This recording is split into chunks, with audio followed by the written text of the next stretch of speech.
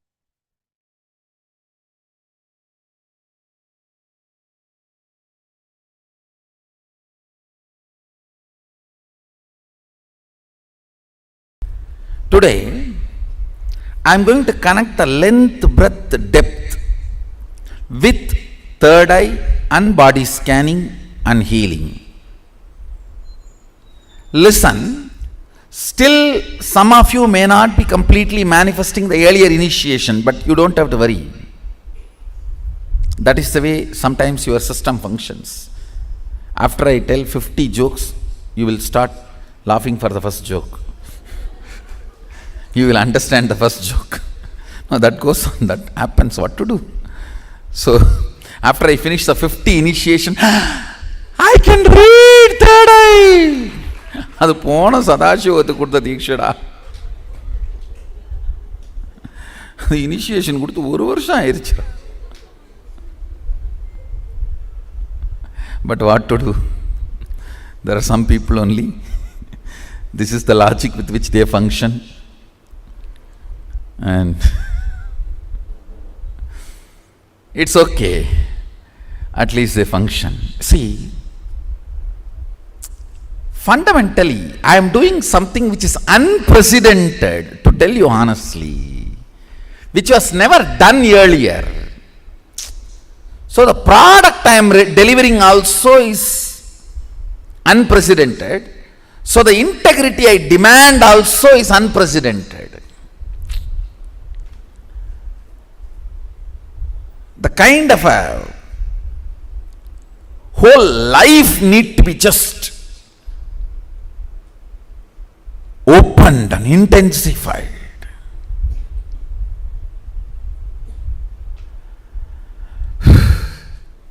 Kind of an intense connection I had with Arunagiri Yogeshwara.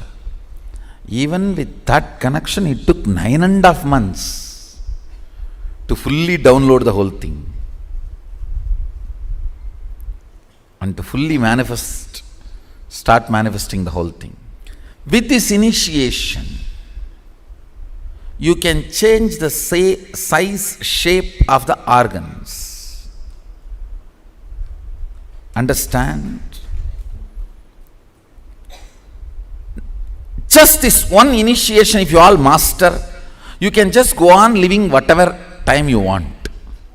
Because you just need to alter your organs and rejuvenate and freshen up, that's all. It's like every morning, if you just switch the reboot button, press Control Delete and reboot, over. You go on living. You master the time. I know a lot of Fundamental principles need to be understood.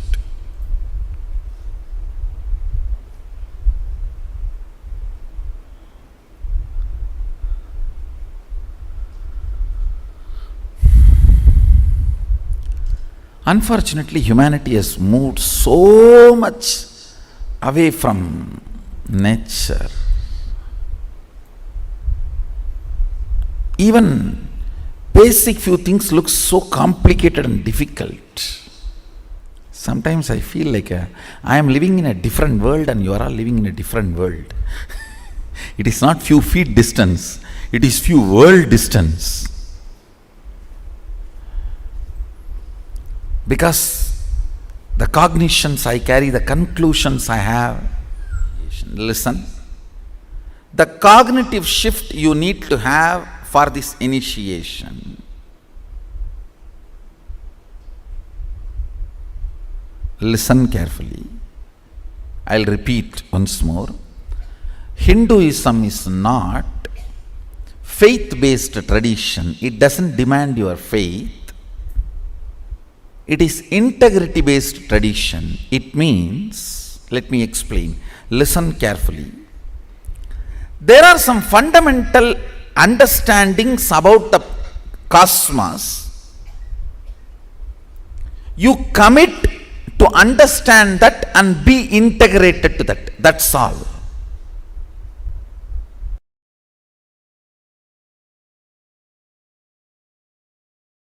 First time I started initiating others into healing in a Jiva Samadhi, means a living tomb called Neru Sadasiva Brahmendral Samadhi. In Tamil Nadu there is a Jiva Samadhi of a great enlightened master, Sadasiva Brahmendral. I went to his Samadhi after I realized my Sadashivatva to have his darshan. He himself appeared and gave the Dhruva grass.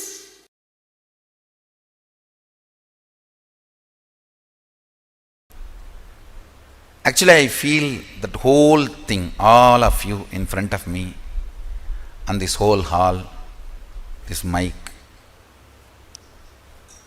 everything, this throne, everything, kind of a liquid, semi-solid,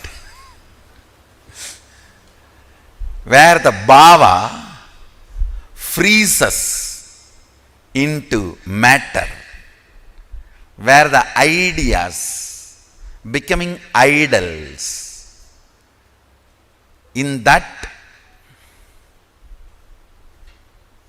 space I can see the whole operation happening. From this space I want to give you one advice, please understand. Whatever you believe, your body makes that into reality. I can see from this space, if somebody believes sannyas is too easy, just body builds its structure, its DNA, to make sannyas simple and easy. If somebody believes it is very difficult, complicated, structure starts making that same thing, and you have a fear, it is very difficult, but you want to believe willfully it is easy, then that will persistence just swallowing that fear, like a saraba swallowing the simha, like a dinosaur swallowing sharks. I can see the will persistence swallowing the fear.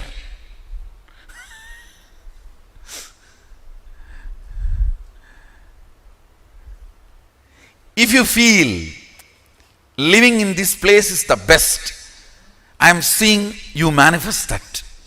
If you feel there is problems here, I may not be in tune with this now, then I see that same thing getting manifested. If you feel the fear is there, I may not be successful, I may not fit in, but with will persistence you want to feel, no, I will fit in, this is the best place. then I see the will persistence behaving like a Sharaba. Sharaba means Mahadeva's incarnation to remove the blood of Hiranyaksha and Hiranyakasipu from Narasimha.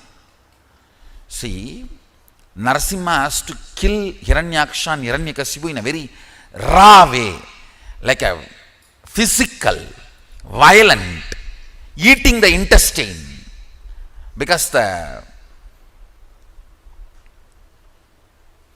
intestine was capable of keeping the DNA alive, which Narasimha does not need, doesn't want.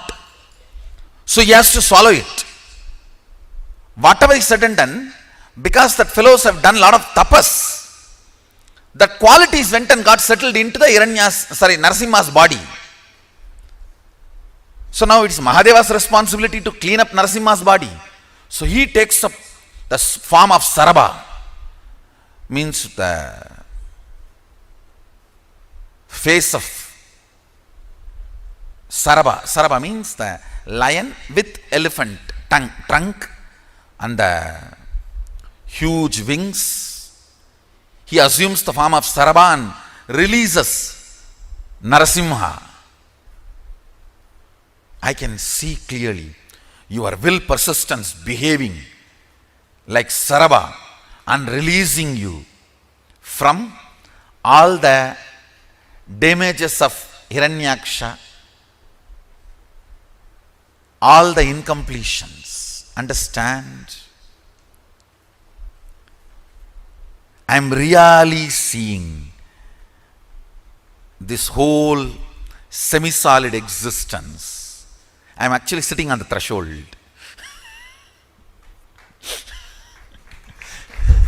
Because I have to be with the reality and I have to relate with your reality. I have to be with my reality and relate to your reality. Powers are nothing but your brain deciding to believe the magical existence of you against the logical existence of you, which is taught to you by your society. See, your society taught to you only the logical existence. Your brain deciding to come to the conclusion, cognition of magical existence, magical way of existing is what is power manifestation. That's all. I tell you. You are not the body, you are not the mind, you are consciousness. Sit with this one truth. Trusting just because I said, you will not perish. Name bhakta pranashyati. My devotees do not perish.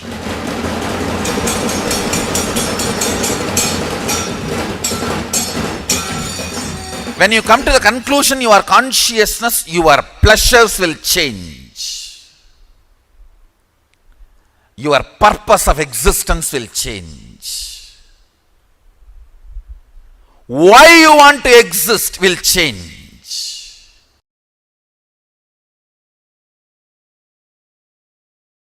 Understand, when you know your consciousness over the matter, then your internal organs are also matter. Have power over them and start healing them, reversing them. Reversing the diseases and reversing the aging. Reversing the tiredness and boredom they all feel due to aging. That's the real achievement. Understand?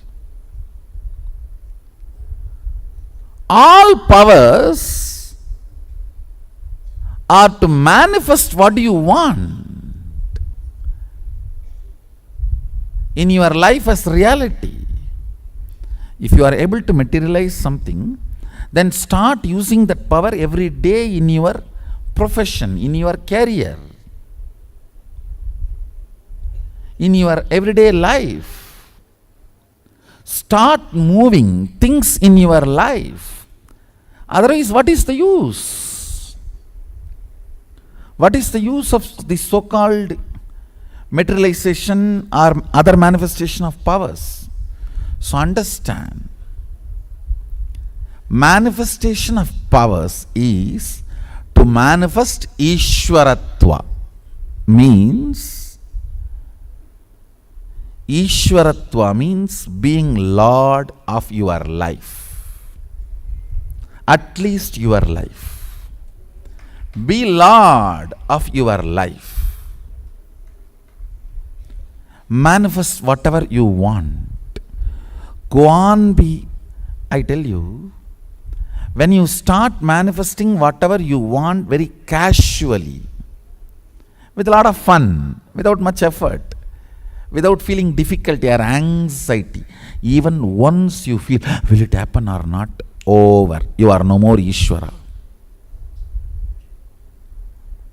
Without even remembering like that once, moving things, moving life as flow is Ishwaratva. Understand?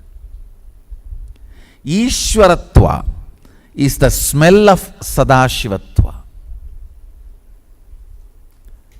State, space, powers manifestation. In this three level, Ishwaratva is smell of Sadashivatva. Ishwaratva is flavor of Sadashivatva.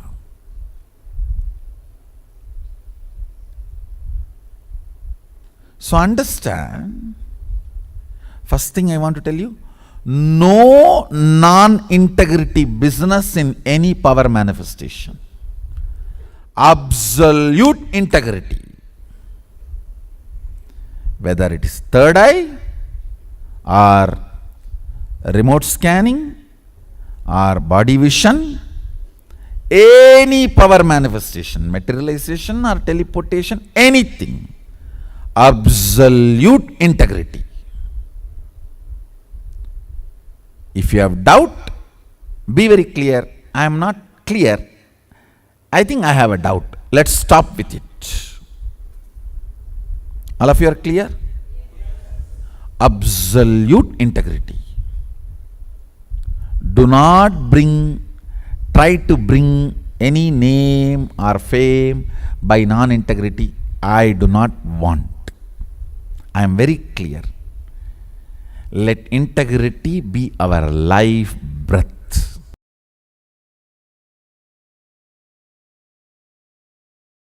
Go on manifesting powers that will actually make you healthy, wealthy. For example, if you are moving a matter, don't think just you are only moving a matter. You will be cleaning your liver and kidney and heart during those moments. If you even medically test, your internal organs will be at their best performance. When you move a matter, time stops working on you and the anti-aging happens to you. A reversal of all the physical damage done to your body by time happens. If you just move a matter through power manifestation, your yoga will become amazing. Your digestion will become amazing. And your wealth manifestation will become amazing.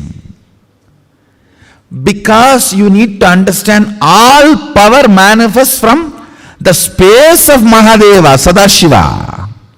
It's not that for each power you have a separate mantra and you use that mantra, only that power manifests. No. You use tantra, not mantra, which is same for all power manifestation. Go on be power manifesting.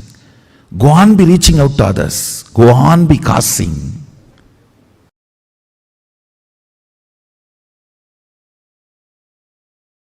Do not be afraid when I say cosmic principles. They are actually some of the foundational truths. You are using the body. You are not just the body. Many of the ideas you carry about you are ideas, not you. That's all. Understand? Many of the ideas you carry about you are ideas, not you. It's not that it takes years for you to come to these conclusions, because you never tried. Oh, no. These are all. I came here to manifest my desire. Just talk about that.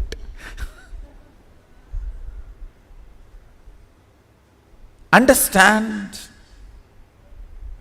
Every time you come to a conclusion of a cosmic principle, your third eye just goes up. Ooh. It gets refueled, tank full. Whoever gets clicked with this truth, even if one cosmic principle clicks with you, and you are cherishing it, you are romancing it, you are flirting with that principle, your third eye is getting refueled. Whoever has started learning this refueling technique, they manifest powers. For them only I give Trinetra Tilak.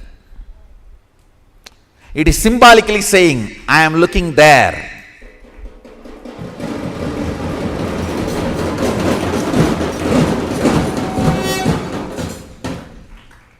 Listen, constant remembrance of me means body and mind. Your depression. Tell me anything else worthy to be remembered about you other than your tip.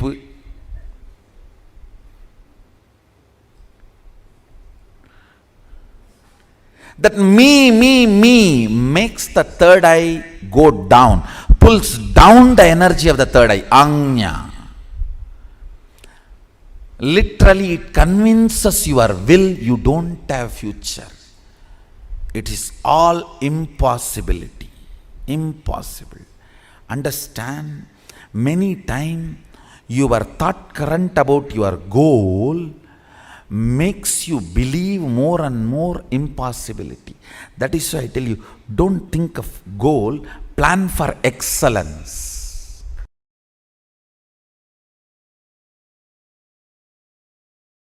Understand, my job is the most difficult job. I have to completely teach you opposite way of thinking what society has taught you.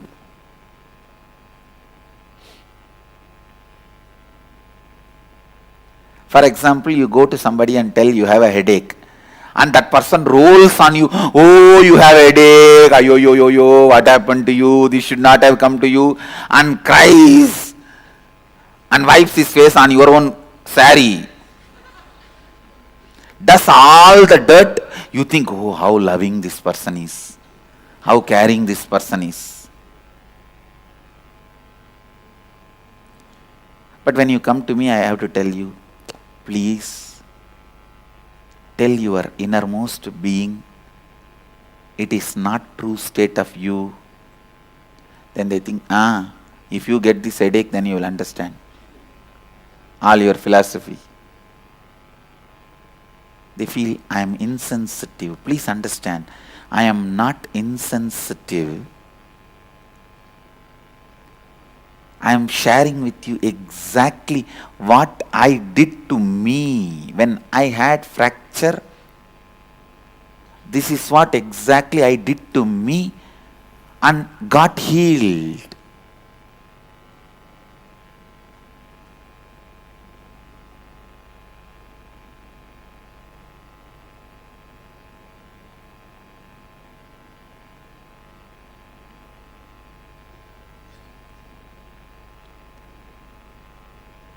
Morning 7, I think I had fracture, 7 or 7:30 roughly. Evening by 3:30 or 4:30 they have done the surgery.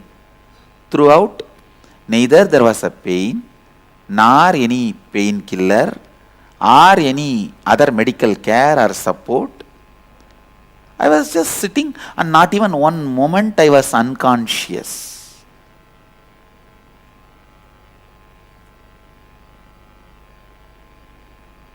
I am telling you, just tell yourself, when you tell your DNA you are complete, you walk out of diseases. When you tell your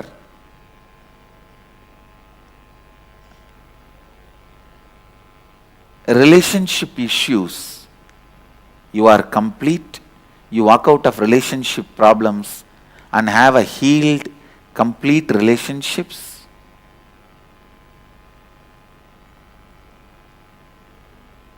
When you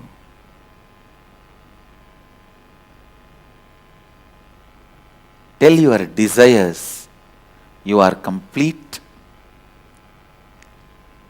much more than anything you desired, life showers on you.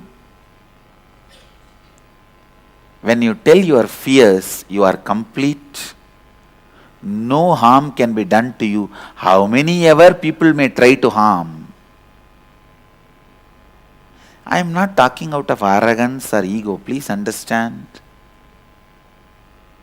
I tell you, when you are complete inside, no one can frighten you, no one can harm you.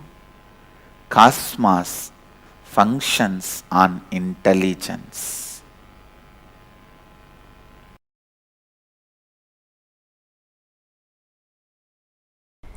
Listen to this intensely. Remember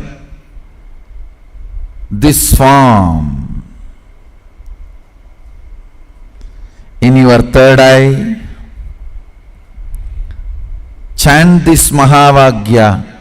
Om Nithyananda Mahasadaशिवोहम.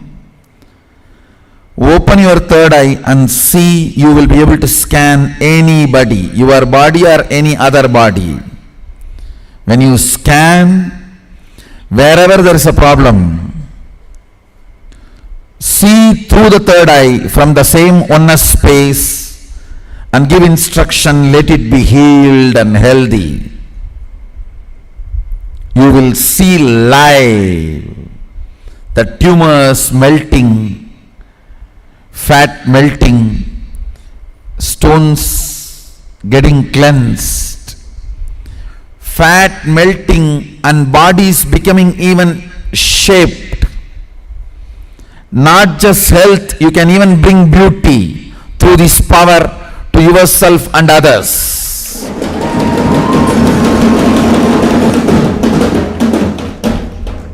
Manifest these powers now.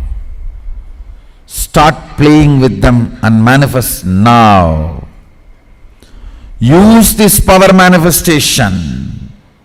Enrich everyone. Cause everyone.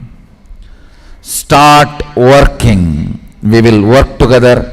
Not only I will cause your reality for Mahasadashivoham, I will manifest, you manifest Mahasadashiva's powers.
in our human body, there are 7 energy centers, which we call chakras.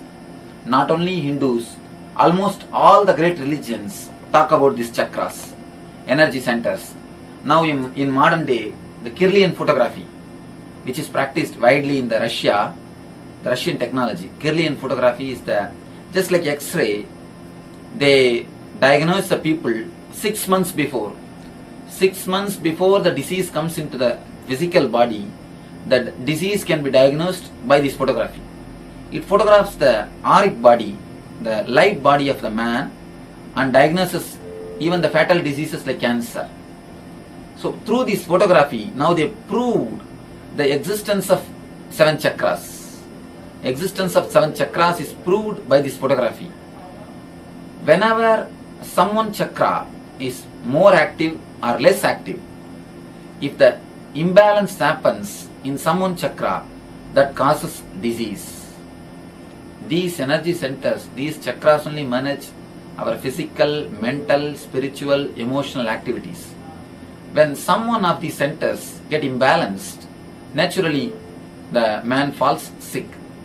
So if the energy centers can be activated, energized by meditation, if they themselves meditate and activate those energy centers, it is called self-healing. In some people's case, the disease is too much, it has grown too much, and the people also may not be able to do the right meditation. So at that type of time, the person who already mastered the meditation, who has become enlightened, he can meditate and give the energy to that person. When we meditate and give that energy to that chakra, to that person, he gets healed. If the meditation is done by somebody properly, the energy can be created and be given. If he himself does the meditation and gets healed, it is self-healing. If somebody else does the meditation and gives the energy to him, it is healing. We may ask, can energy be given? According to Einstein, whatever exists is energy. So, energy is subtle matter. Matter is subtle energy. When matter can be given, when I can give this kerchief, when I can give something, some audio cassette to you, why not energy? So when matter can be given, energy can also be given. A right method and right technique is the only thing necessity for energy to be given. It is not that I only heal. I tried by divine grace to make this healing as a system, scientific system, because in ancient days it was practiced as a system. It's an inner science. I always tell the people, just like an outer science is a science, in outer science you can prove A plus B is C. The same way in inner science also, things are readable, provable facts. Just like Newton's theory speaks about the gravitation force. You can prove the force of levitation. The spirituality I call levitation. The outer science is gravitation, inner science is.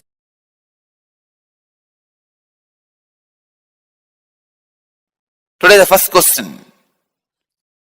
Swamiji, what is spiritual healing? Can you explain the way we can understand?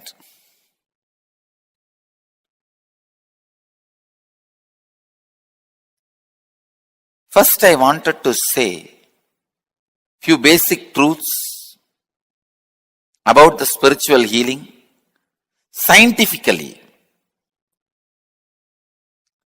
See, the other day, I was reading an article by Dr. Bruce Lipton,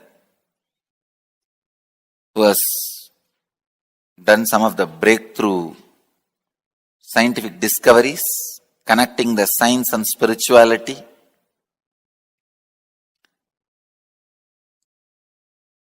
In his article, he is quoting a term called entanglement from quantum physics. In quantum physics, there is a term entanglement. Means, when one energy source entangles with another, they interfere with each other, this interference can be highly positive and transformative and harmonious. Please understand. If one energy source comes in contact with another, if one energy source entangles with another, they interfere with each other, that interference can be harmonious and highly positive and transforming. Another one physicist, Amit Goswami, he published an article in Physics Journal. In that, he very clearly proves entanglement directly affects human beings. Please understand, entanglement affects human beings. There are thousands of examples for entanglement. If you have some 200 pendulum clocks put on one wall, the wall can be any length. It does not need to be within certain length. It can be like China wall, any length. If you have few hundred pendulum clocks,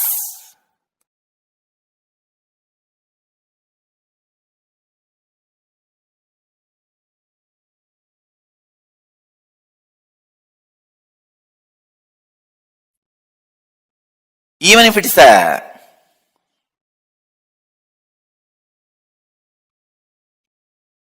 long wall, put hundreds of pendulum clocks and start them all at different times. See, within next few minutes, all the pendulums will swing in synchronicity.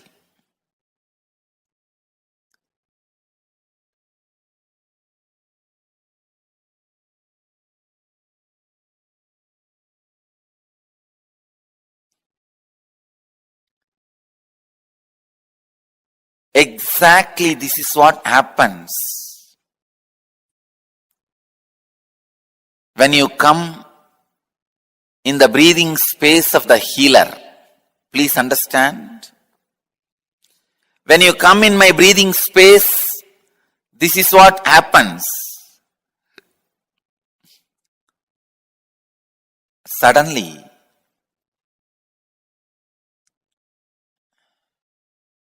your mind gets entangled with my no mind. I wanted to tell you, entanglement is only in the thought level. If your mind entangles with my no mind, it is entanglement, thought level. Next, please understand, if your muscle memory gets entangled with my muscle memory, that is called entrainment. If your biomemory gets entangled with my biomemory, it's called enlightenment. Entanglement can move to entrainment, then entrainment can become enlightenment. You need to know a few things. How this healing happens. See, healing happens in the entanglement level. Kundalini awakening happens in the entrainment level. Levitation happens in deeper than entrainment. I can say momentary enlightenment.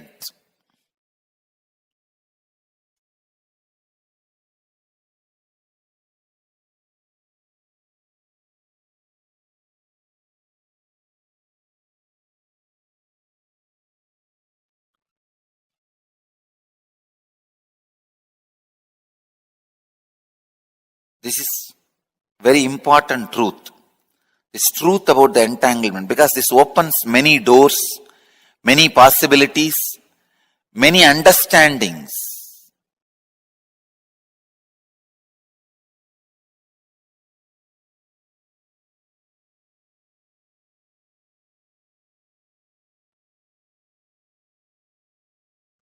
how I heal through healers.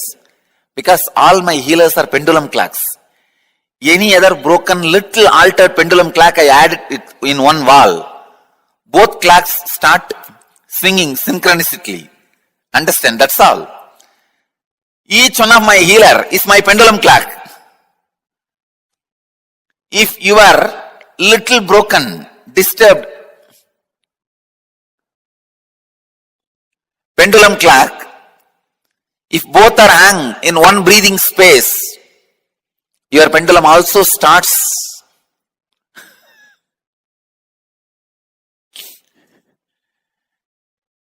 vibrating, moving.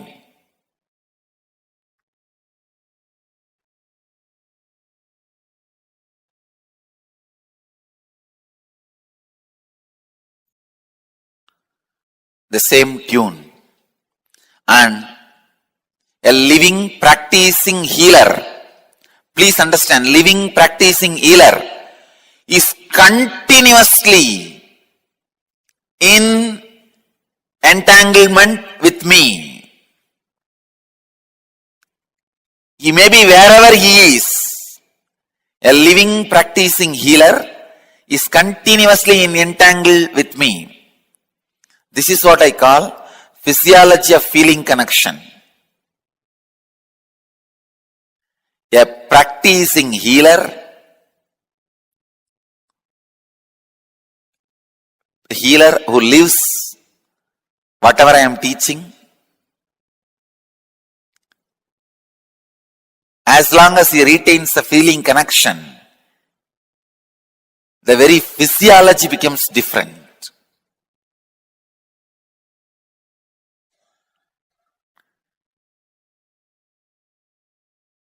Entanglement means two person falling in tune with same thought.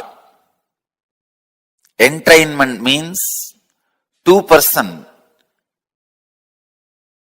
falling in tune with the same idea. Enlightenment means two person uniting beyond ideas.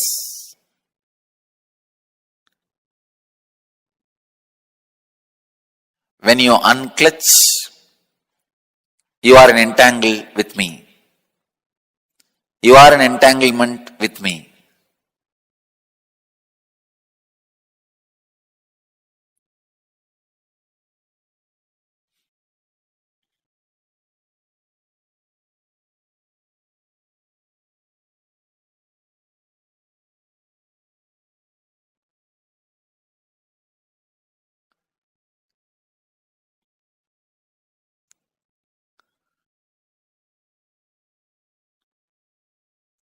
This again opens a huge door.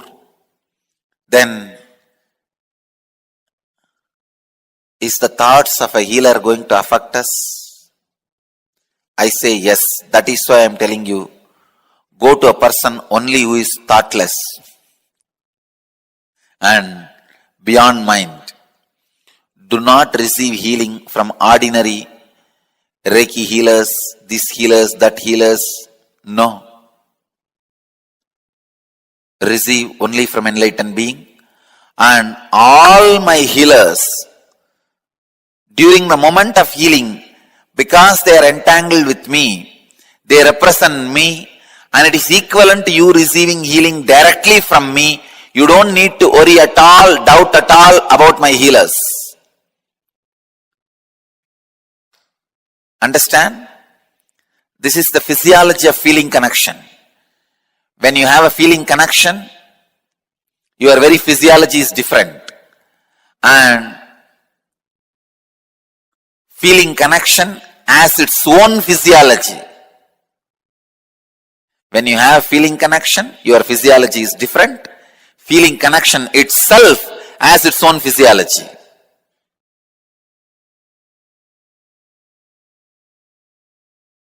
Please understand, the truth as it is I am sharing with you, the secret of healing, the essence of healing.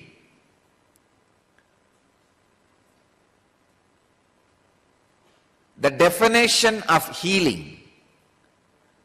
Just be. You will heal your body and people who are around you and the whole cosmos. Please understand. Just be, nothing else. Be in your body. As and now, you know one thing, you are having a body and you are aware of having a body. You are being aware of having a body. Please understand. Just be inside what you think as your body. That's enough. You may think, what is this? That is what we are doing. No. You think you are inside your body. You are never inside your body. Be inside your body. First thing will happen to you is, you will heal that intense pain and battered consciousness you are carrying. When you decide to be inside your body, the power of present moment will work on you. Power of the present moment always heals your system. That is why I am telling you, again and again and again I am reminding you, just come back to your body. Just be. Even now, decide till the end of this satsang, decide you will be heavily present, intensely present in your body. You will see healing happening in you. Be. Just be in your body intensely. Suddenly you will see the compassion biomemory, intelligence biomemory, awareness biomemory, all of them are kindled, awakened in you for no reason, because being is the right button you need to push. Be intensely inside your boundary, inside your skin, in this moment. You will really see your body, mind, inner space gets intensely healed. Nothing else needs to be done. Anything else is a ring attached to the gadget for easy pulling and pushing. To heal the cosmos and to heal yourself, you don't need anything else. Just be. Biggest problem is, we think that be is too simple or too difficult. Don't decide it is too simple and think it will not bring the result. No. Don't think it is too complicated because you failed last few times and stop making effort. No. Neither thinking it is too simple, it will not bring effort, bring the right effect on you, nor thinking it is too complicated, it will not be possible for you, is going to help you. Just try to be now. If you are not able to do after half an hour, forget about it. It's okay. Now, for the next half an hour, all of you have decided to be around me. Decide just to spend this time, be. Once you catch the taste of being, just be. I don't need to inspire you continuously. I don't need to give sermons to put you into the Vedantic experience. No. Your very living will be healing you and the cosmos. Just learn to be. You will heal yourself and the world. Even if you are not in the field of healing, if you want to heal yourself and the cosmos, I am giving you this process of technique. Just be. Intense compassion will start oozing out through your very system. Nothing can help you and the world like the intense compassion. I can say, intense compassion which oozes out when you are just in being is the Sarvaroga Nivarani, cure for all diseases in the world.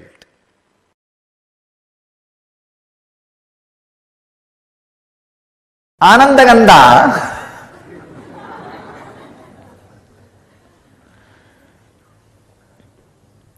the science delivered to planet Earth only when incarnations land in planet Earth.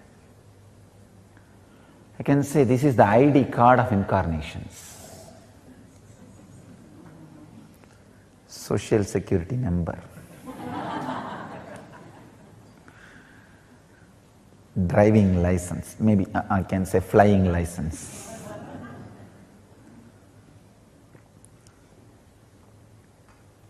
That is why the truth, the secret knowledge about Anandagandha first time becomes available to the mass, because it is only now the necessity to reach the mass and possibility to reach the mass for enlightened beings have happened. One, the necessity to reach the mass has happened only now because there is no one geography dedicated to the enlightenment science.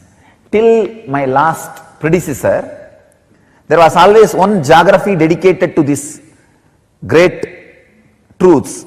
They don't need to reach to the mass. If they create one group and create that, transmit that science, it is done and they take care.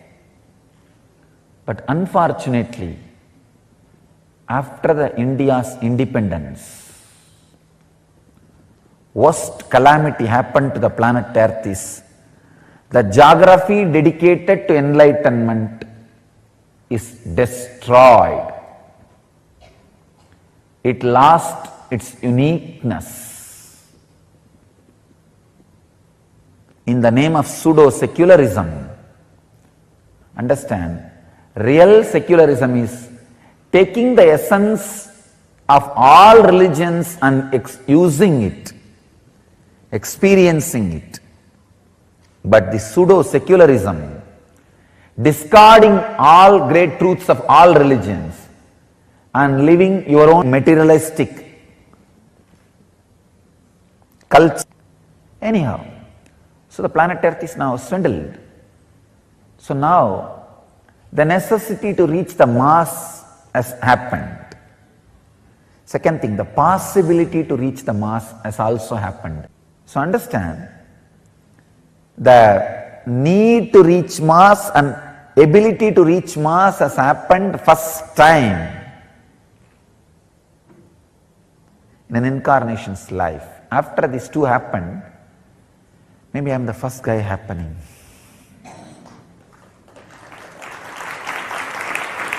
So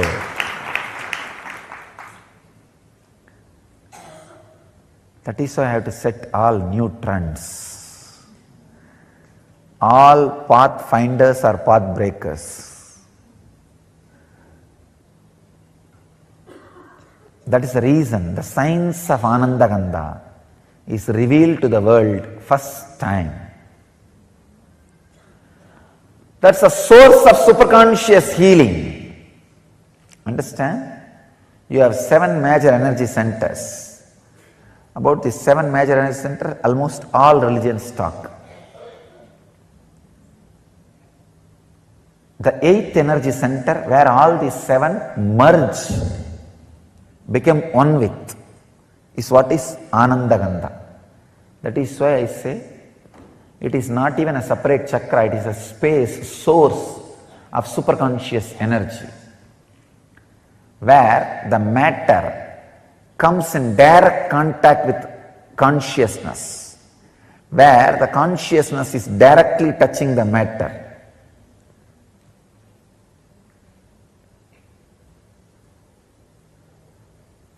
It is the experience where the consciousness has samyoga into matter, where matter has samyoga with consciousness. When you relax into that space, consciousness fills matter. So naturally, the superconscious healing happens. It is the highest happening which can happen to matter, not just physical healing or mental healing, radiating pure consciousness. Understand? My advent has happened to give a breakthrough for human consciousness, to bring new consciousness, new age man. New man who does not age.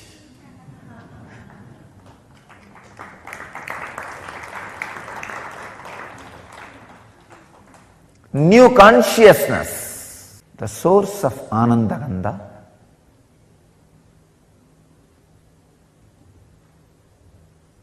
which is source of spiritual superconscious healing, is the ultimate science towards enlightenment. Not just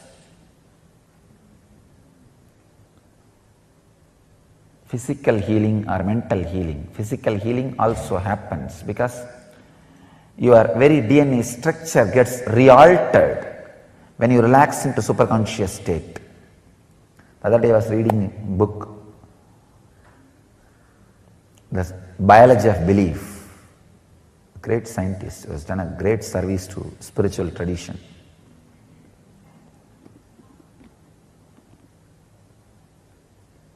His researches really prove even the very DNA structure can be changed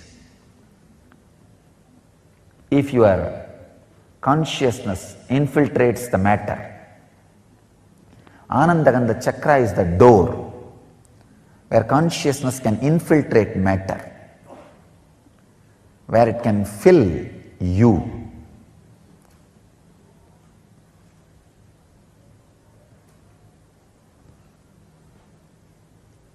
Where it can give you the extraordinary conscious experience, means breakthrough in human consciousness. I tell you, even the definition of enlightenment I am updating and upgrading. Understand, I am not only updating the definition of enlightenment, I am upgrading the experience of enlightenment to human bodies.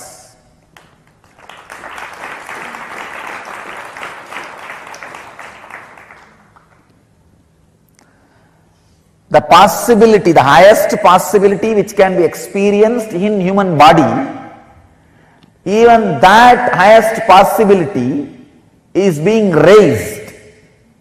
That is why I am saying, I am upgrading the highest conscious happening on the human body. I am breaking the very consciousness on which they are standing.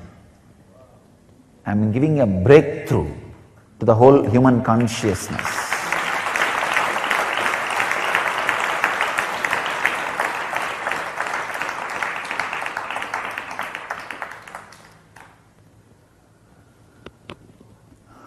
I am inviting all the people who feel the sacredness of my work, my contribution to the human society, to drop small differences to drop all these petty ideas, one or two if you carry, and gather together to spread this science to the world and protect it without being extincted, destroyed by these unconscious groups, establishments.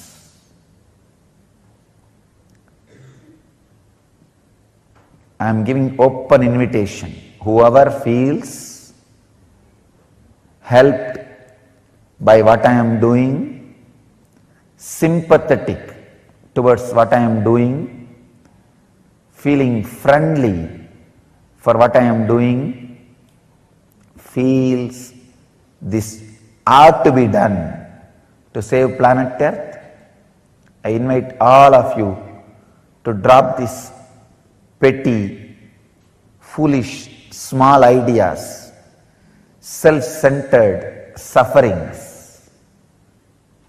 If you are self-centered constantly, you will create suffering for you. Drop all those foolish things. Let's stand together to preserve, protect and spread this great science of Anandagandha, the great process of giving breakthrough, great breakthrough, transformation to human consciousness. The very science itself cannot be described in one session. I'll try to give you the glimpse.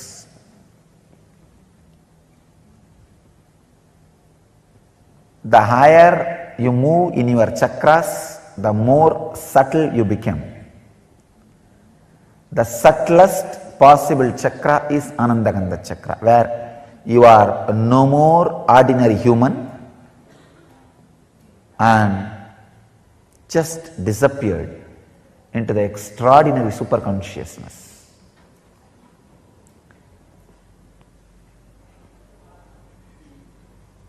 The technique or the process is two. One, if it has to be done just by your effort, unclutching. If it can be done with my effort also, process. If it has to be done only by me, initiation.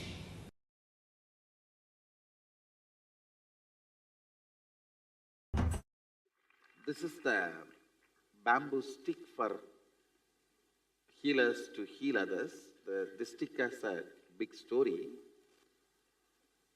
First time I started initiating others into healing in a Jiva Samadhi, means a living tomb called Nerur Sadasiva Brahmendral Samadhi. In Tamil Nadu there is a Jiva Samadhi of a great enlightened master, Sadasiva Brahmendral. I went to his Samadhi after I realized my Sadashivatva to have his darshan. He himself appeared and gave the Dhruva grass and said, with this start initiating anybody, they will all be able to heal. He gave me that science and Dhruva grass. And I brought the Dhruva grass and put it on in our ashram, the bamboo grove. The bamboo grove was dead at that time. I put the Dhruva grass, whole thing came back to life. And the bamboo came back to life. From that bamboo, you are all given a stick. So, it represents the energy of Sadashiva Brahmendral's Dhruva grass. So, with this, if you touch anybody, they will be healed.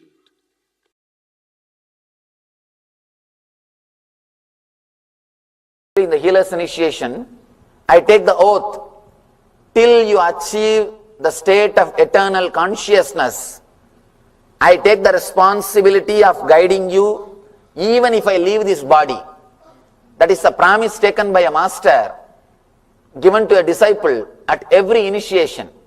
This is traditionally the master is supposed to take this oath. When he initiates a disciple, and not only traditionally, it is a responsibility of the master. Master will see that you achieve that state. Till you achieve that state, constantly he guides you to that, and it's a big responsibility. When you take that responsibility, even if you leave this body, even if I leave this body, it is my responsibility to guide them, to help them, so that Sangha, the people with whom I am involved, with them I live 33%. Means, even if I leave this body, it is not that I will stop working. It will continue to, my energy or the energy which is operating through this body will continue to work through the teachings and through the Sangha. You may just miss the physical presence, but you will not miss the being.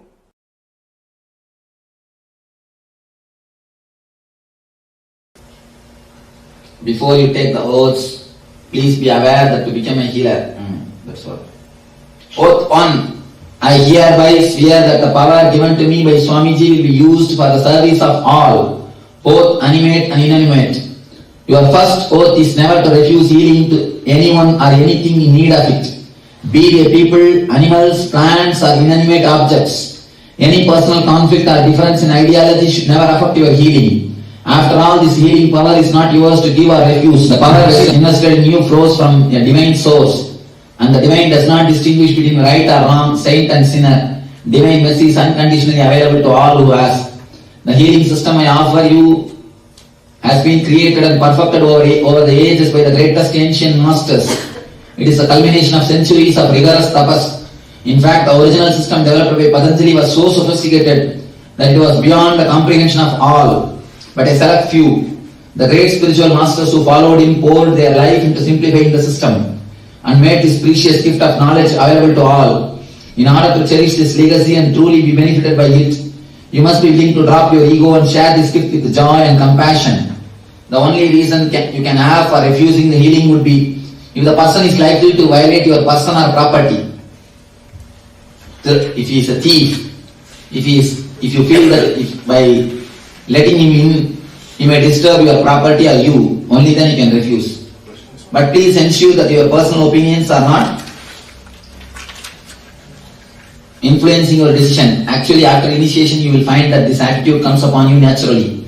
In the presence of this tremendous healing energy, petty considerations like differences in religion, ideology, or personal conflicts simply won't count anymore. For starters, try this exercise. For a moment, close your eyes and imagine that your worst enemy, mother-in-law, someone who has really hurt you in the past, has approached you for healing.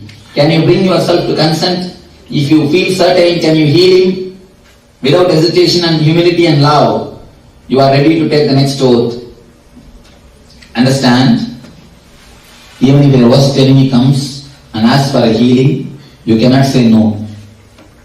Because this is a gift created by the divine masters, not for one family or one group. It is created for the whole world. One thing, we always have our own prejudices. He is right, he is wrong, but from his view you are wrong. So you cannot hold on to your views that if somebody is right or wrong as far as healing is concerned. It is for the whole world. It is for the whole world. You cannot say no to anybody, even any animals or the plants. So many animals or plants are having the benefits of healing. I have seen so many cases. When I go and touch the plants started giving flowers, started giving drumstick trees. It was not giving fruit. She healed and it started giving fruits. And there are thousands of instances.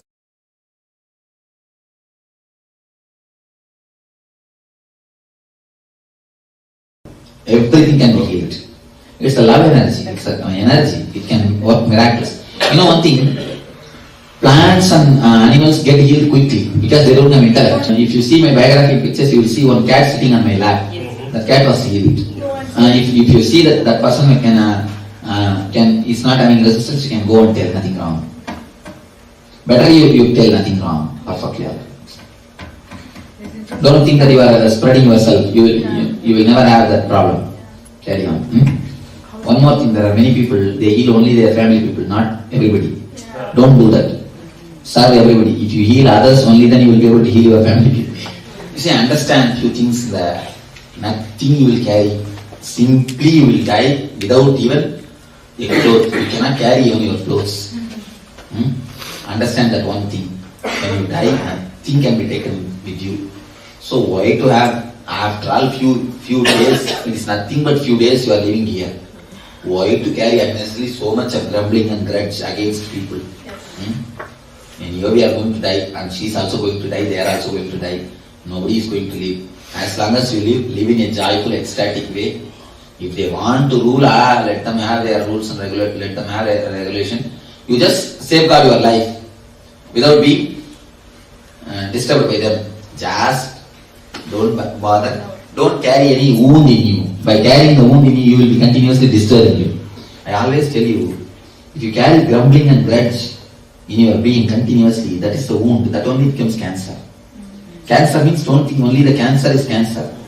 The grumbling and grudge which you carry against others, that is the root of the cancer. Never carry anything. After all, you are going to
Yes.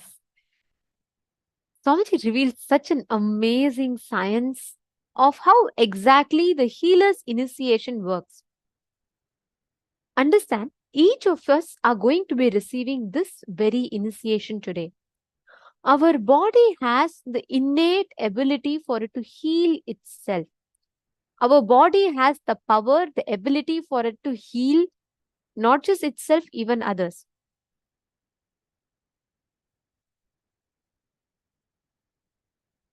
Understand, every one of us are going to be receiving the healer's initiation. How many of you are going to be or want to receive the healer's initiation today?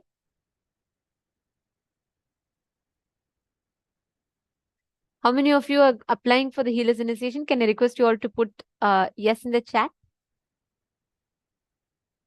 Because this session is very, very important. In this session, you're going to be understanding about the oath that you're supposed to take as a healer and what is the lifestyle changes. Okay, there are many of you here. Nitya Dhanvantrika. Ma Dhanvantrika, your name itself is like Swamiji beautifully revealed in that darshan, I remember. Swamiji has given you an amazing name. Dhanvantari is a lord of medicines.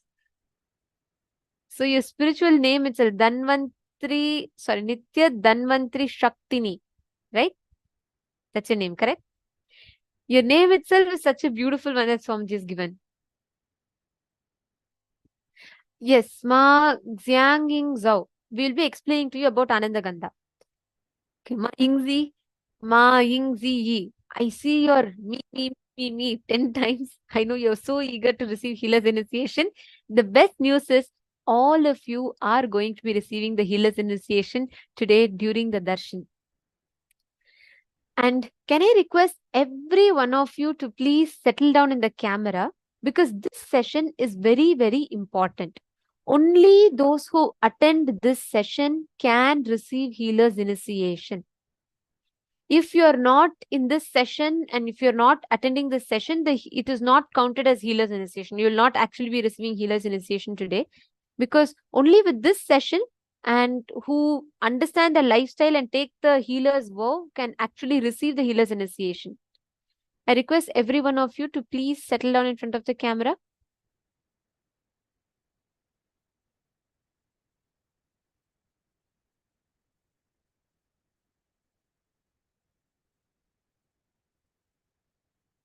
Can I request all of you to come?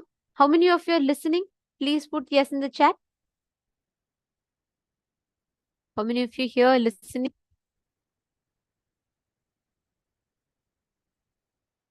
Yes. Okay.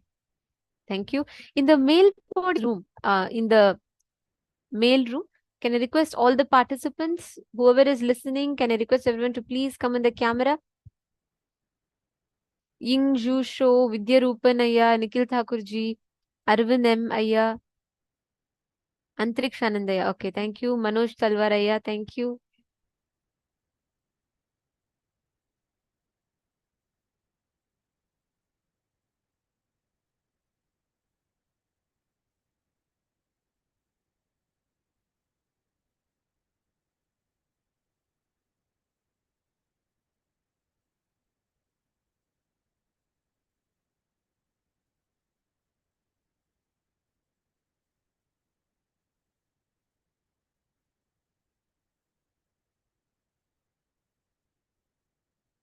Yes, I request everyone to come and be seated. I'm giving a few minutes because I'm still seeing many of you settling in the camera.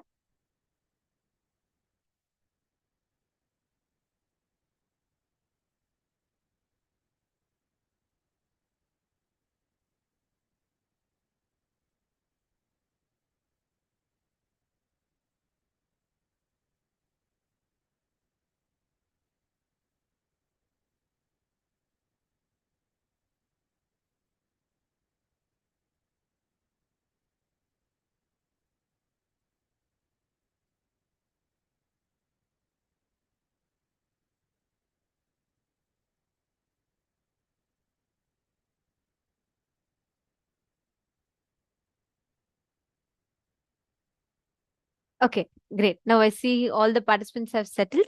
Okay, listen to this one session, because in this session, all of us are going to be addressing the lifestyle aspects, understanding a little bit more about the healer's initiation.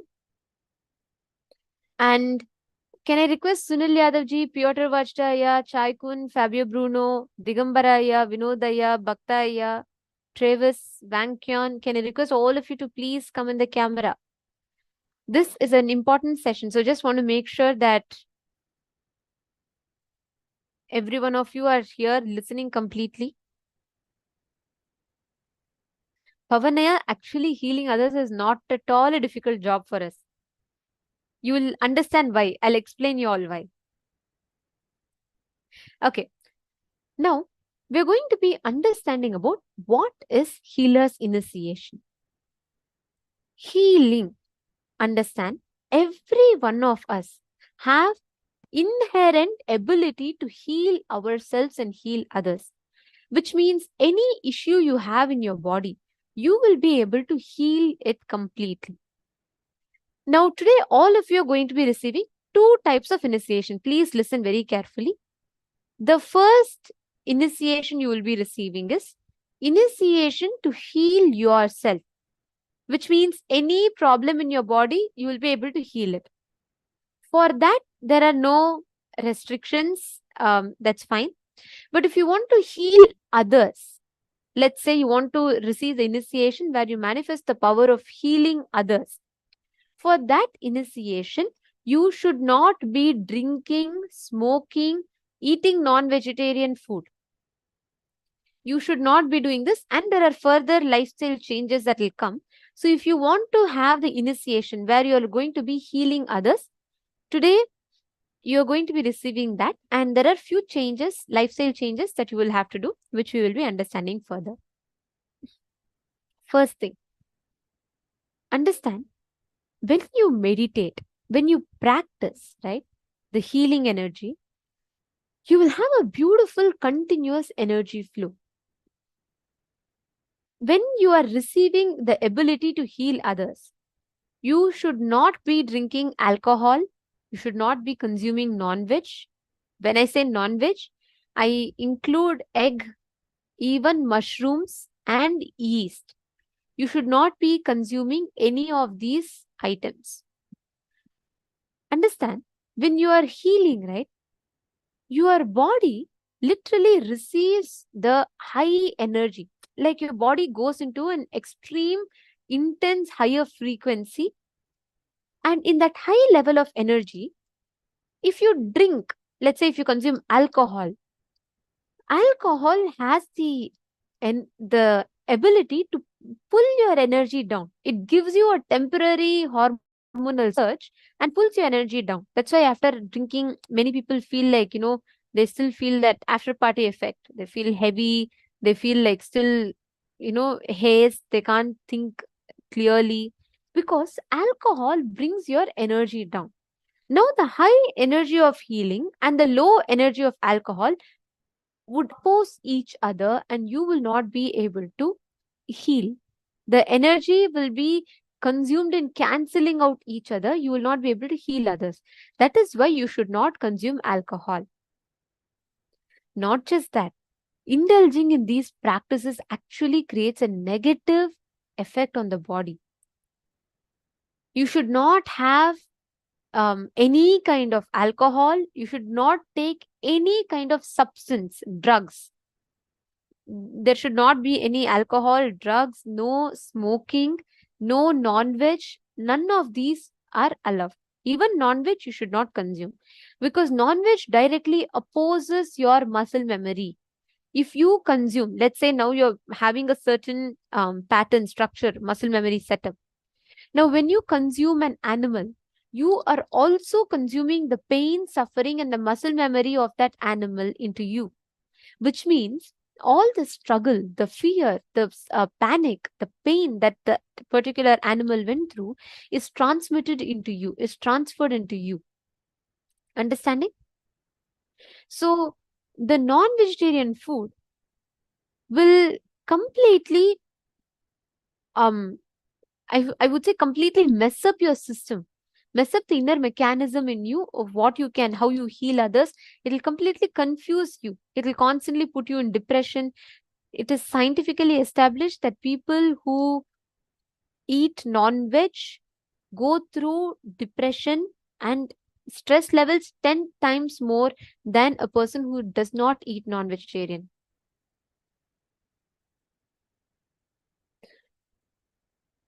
Okay, Ma Salananda is asking no chemio. I do not understand what that means. Ma, if you could please maybe explain it, I'll be able to answer that. Ma Vigneshwari is asking, isn't mushroom classified as vegetarian? Yes, ma. Broadly, it is classified as vegetarian. But what Swamiji defines as non-vegetarian, I'll explain that. Understand, it is not just for moral perspective. It is not just that, oh, you should not harm the animal and, it's socially wrong. It's not just from that perspective. But the pain receptors, whichever have the ability to experience pain, you should not consume that. Which means if something can experience pain, it has the ability to store the memory, which is why you're not supposed to consume mushroom or egg. Some of them are considered as vegetarian, even yeast is considered as vegetarian typically, but you're not supposed to consume any of these because they have pain receptors in them. They can experience pain. Mushrooms can experience pain. So you're not supposed to eat it.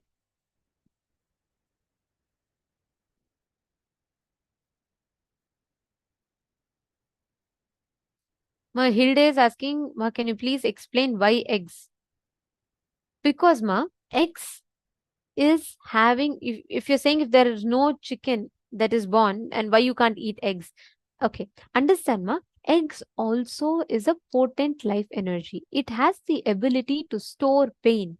It has the ability, like how the fetus in the woman's stomach, when the mother is birthing a child, the fetus, it is not completely formed, but the fetus has the ability to start storing the muscles that it is building, will start storing the pain, the emotions. It will start having impacts of what the mother is having. So that is, the egg still has the ability to store the life energy.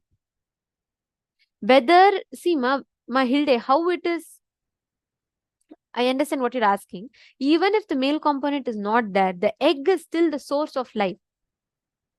The energy, today machine birthing is happening for the eggs, right? Just the from the hen. But understand, even then the egg has the ability to store life energy, which itself means it can't be consumed.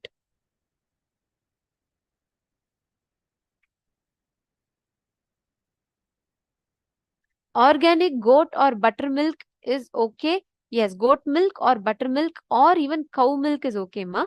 I'll explain to you. Please understand.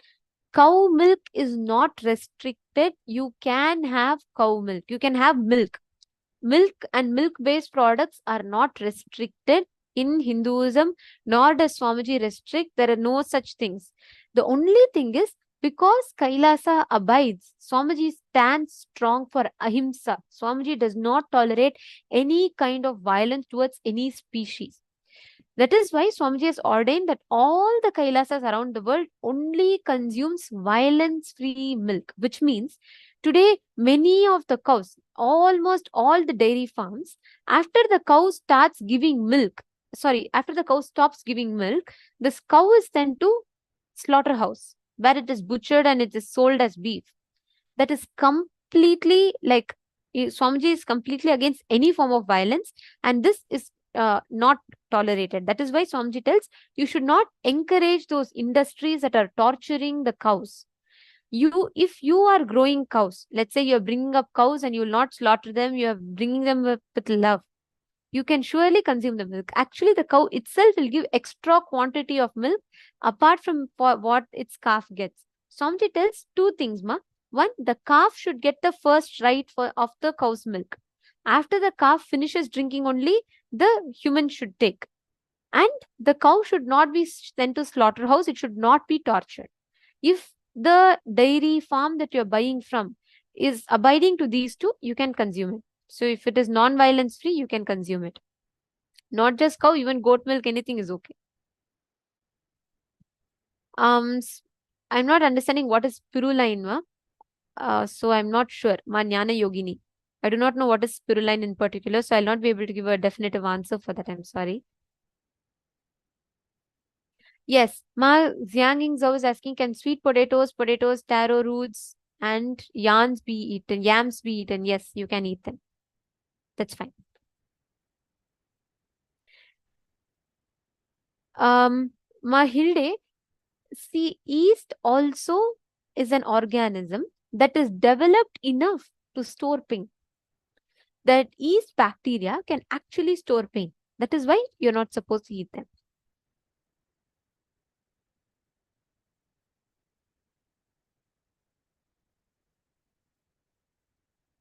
Ma Vinuta Nagaraj is asking how long the initiation will be effective. As long as the sun and moon is there. It is for eternity. Yes, you can heal others. Ma Vinuta Nagaraj, that's right. This initiation is permanent. Once you receive this initiation, you can heal others as well.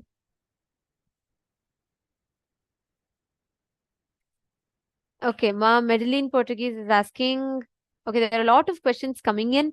We'll do one thing. Let us take a few minutes to understand it, and surely I'll take the further questions as well. Okay. So pertaining to veg and non-veg, I think all questions are taken.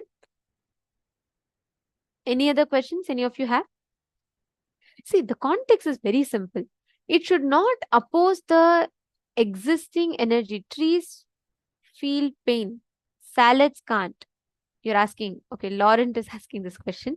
Actually, plants do not have the pain receptors.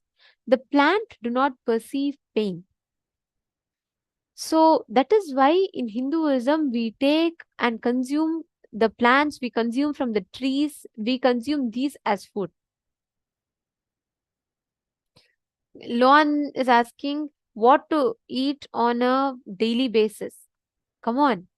There are hundreds of options. There's an elaborate book called Bhaga Shastra given by Paramashiva himself. You have amazing vegetarian meals you can enjoy. There's a whole another world of food without meat, which you can enjoy without having to eat meat every day.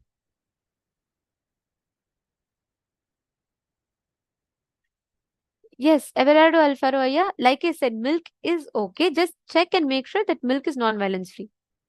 That's fine. Yes, protein powder is also okay. Pavana is saying non-veg seems like taste-wise positive, but energy-wise negative to eat. Understand, Aya? Taste-wise also, because it becomes a norm. I'll tell you one thing. There was once Swamiji conducted an initiative where veg or non-veg voting was done, where Hindus were, like all of us were, the voting was on whether Hindus should eat non-veg or should veg become a mandatory lifestyle for Hindus. And that time we were conducting a program, and I had the opportunity to interview people who, from being a non-veg, became a vegetarian after meeting Swamiji. Majority of them said after they started following Swamiji and after they started becoming a vegetarian, when they look back, they realized they never actually enjoyed non-veg lifestyle. Majority of them continued the non-veg lifestyle for two major reasons. One, because of the family pressure. Like, what will people think if I don't eat? People will not feel like I'm one amongst them. Majority of them. And second is because there is so much of, like, all the advertisements you see, the people around you eat, and because of that you feel like it's cool to eat. When you eat non-veg, just observe, your body actually does not enjoy it. You are actually consuming the pain and suffering of another animal. When you go and cut an animal to eat it, the animal, see, like how, I want you to answer this question, Pavanaya, and all the others as well. Let's say you are standing and suddenly someone is forcefully coming to hit you. Physically, you will experience an hormone is releasing in you, correct? Your body will suddenly, it's not just psychological. Your body will, when you are afraid, let's say you're walking in the dark all alone by yourself and suddenly you are feeling someone coming and, like, trying to pull you from behind. Imagine the moment, even as I'm describing it, all of your body is giving a certain chemical reaction. Our body, see, fear And all of these are not just psychological, it's physical also. So these emotions, the suffering, when you go through, that is why when you have stress, you experience pain in your shoulders. Like that, many of these have physical impacts. The same applies to animals. When you go with a knife to cut a hen, the hen is not going to say, "Oh, thank you so much for taking me, eat me, become healthy, and grow well, take me nicely, enjoy." No, it is going to be suffering. Imagine it's seeing the end of its life. It suffers, it screams. So what happens at that time is all the suffering, tension, stress, all the hormones are at its peak, and they're all released and just gets absorbed into the muscles of that animal. The soul does not carry it, the muscle carries it. The muscle carries that whole hormones, the reaction that is told. So what happens when you consume that chicken or any animal for that matter? You eat their suffering. You are eating the tension, the stress stored in their muscles. How many of you have noticed whenever you consume non-veg, most of the times you have digestion issues, and most of the times you feel very heavy and suddenly your energy is low? How many of you have experienced that? Could you all post in the chat if you have consumed non-veg?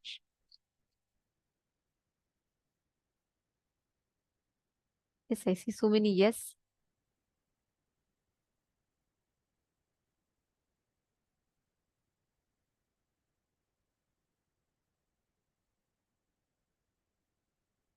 Okay, Ma Sonia Rao, if you have accidentally eaten, you're saying you recently experienced it when you accidentally ate a few chicken pieces, I request you to apply for a reinitiation, Ma, because once I'm aware you were initiated into healing, but you should receive reinitiation, because if you eat non-veg, you cannot heal.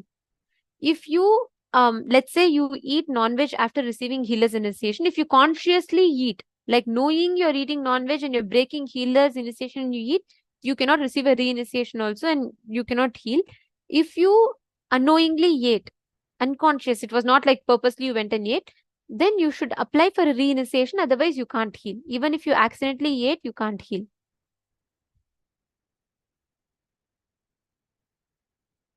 Cakes, eggless cakes are okay. No, Ma Vinuta Nagaraj, you're asking if you eat cake and without, after that, if you detox, is it okay? No. Once, see, you should not eat any kind of non-veg. It is not just a lifestyle suggestion, it is mandatory for healer's initiation. It is not an option. So let's say someone eats non-veg after receiving healer's initiation, you cannot heal further. The healer's initiation is not effective. So yes, Ma Valini Subaya is asking, Ma, when in vegetarian shop, accidentally mushrooms are put in the dish, in spite of telling, can we put it aside or avoid the dish? I would say avoid the dish, but if you see like sometimes you don't know and it is there, put it aside. Don't eat it. Ma Vinuta Nagaraj is asking, can we invite friends for healing initiation? Yes, please. Yes. Today, any of you have your friends or family members who want to receive healer's initiation, or if you have any one of them who are suffering due to any disease, please invite them. It could be anything. If they have any kind of disease, let's say they have flu, they have COVID, they have dengue, they have any disease, please invite them. Today, we have an exclusive darshan where Swamiji will be healing anyone who's having suffering, pain, any kind of disorders, any problem. Swamiji will be extending the healing, spiritual healing today. So please bring all of your friends and family. Let them all be blessed to heal. Ma Vinuta Nagaraj, yes. You should know any gift Swamiji gives is always open. So yes, please invite your friends, family members for the initiation. But if you want any one of your friends and family members to receive healer's initiation, which means you want them to heal others as well, they have to attend this session. If they are not attending this session, they cannot receive the initiation.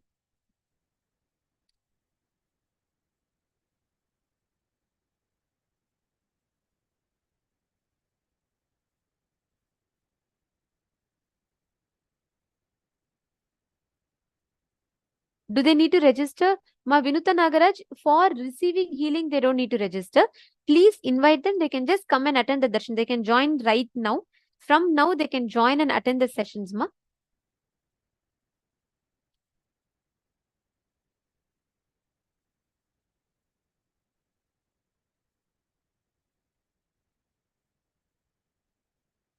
Yes. Yes, Mama. Vinuta Nagaraj, you can share the same link that you're using. It is paramashivoham.org. I will ask the support desk team will be posting. There are many of you are requesting the link for inviting your friends and family members. Ma Vinuta Nagaraj, I'll be sharing the link with you, Ma. The support desk team will be sharing the registration link, Paramashivam registration link. Actually, right away you can invite your friends. If any of you are expecting your friends and family members to join, please invite them, let them all come join and be receiving the initiation. And if you want them to receive initiation to heal others, then they have to join this session. So please invite them.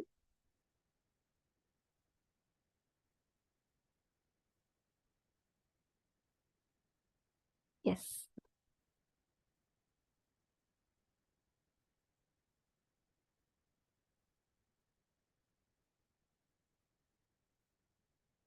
Yes, Ma Virupaksha, it is, I will not say, you're saying, is it not permanent because if you drink alcohol, we are not able to heal further? No, Ma. I'll not say it's not permanent. I will say that healer's initiation is permanent. But when you break that, right? See, it is like this. It's like you're asking me, okay, as long as the current flows, will the fan run? Yes, it'll run. That's permanent. That principle doesn't change. But if I go and consciously cut the wire, then fan is not going to run, correct? So the healer's initiation is definitely permanent. If you consciously cut that circuit, then of course it stops.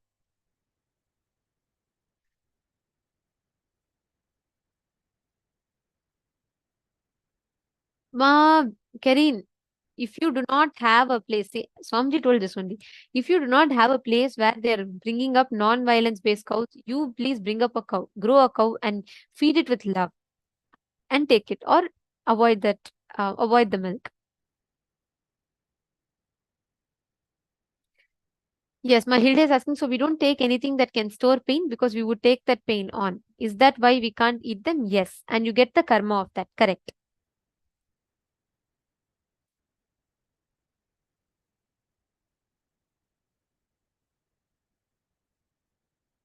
No, Ma Vigneshi Ramanathan, sweet potatoes are okay. You can eat them.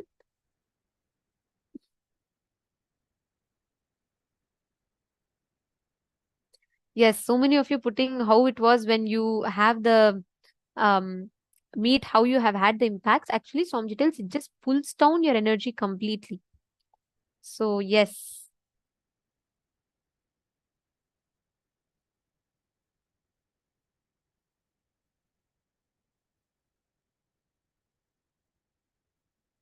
Yes, Ma, one of you are asking, Ma Nitya Prematavasi is asking, I eat normal eggless ice cream and yogurt. Yes, you can consume eggless ice cream or eggless cakes. That is perfectly fine.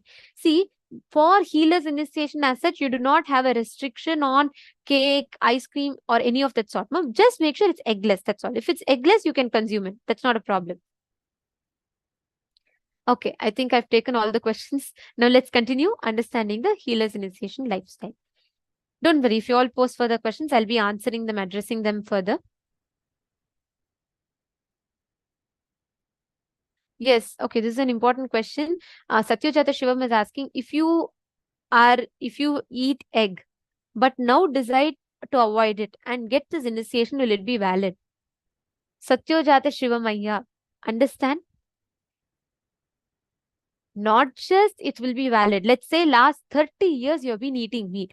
This moment you decide to stop eating meat and you're signing up and you're making a commitment, not just you will have the ability to heal, you're eligible for the initiation.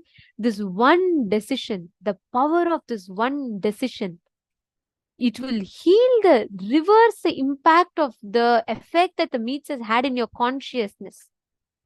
And from now onwards, the conscious lifestyle you build will reverse all the negative impacts that the past non-veg has had on you.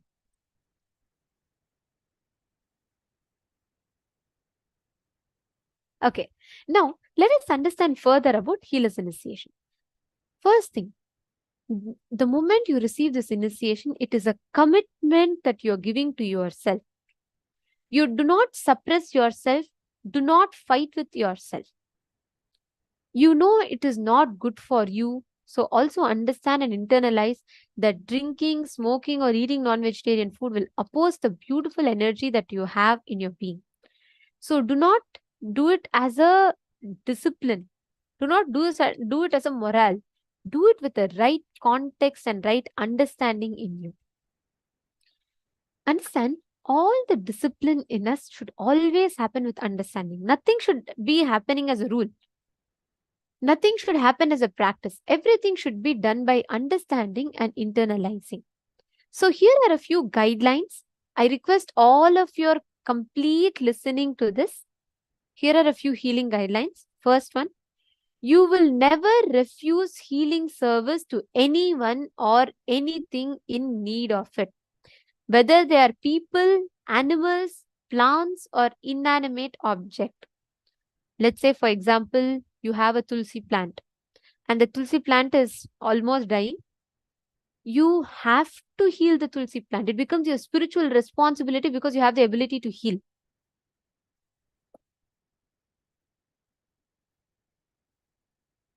Understand, all of you, even laptops, even inanimate objects should be healed. So I request everyone to completely listen. Nithyanandam, I'm seeing some participants are not listening. Can I request everyone to settle down in front of the camera, please?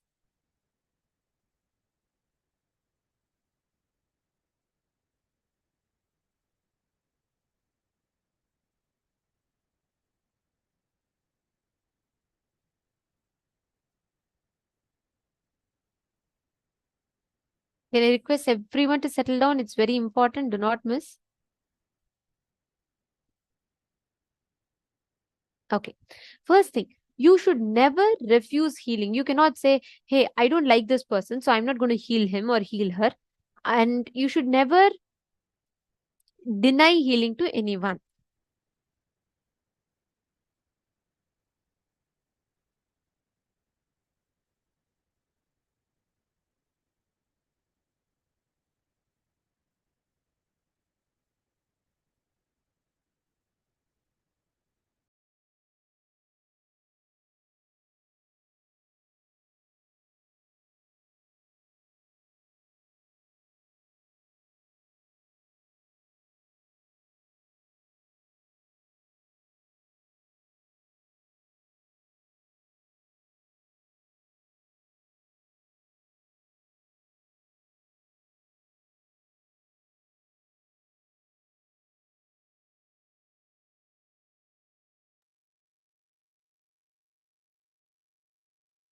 So anyone, even if you feel, you have a difference of opinion with that person, you feel like this person is thinking something else, like my religion is different and this person's religion is different, so I don't want to give healing.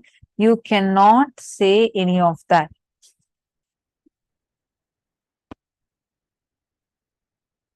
You, no matter what, you have to provide healing to them, whether it's an animate or inanimate objects. Understand?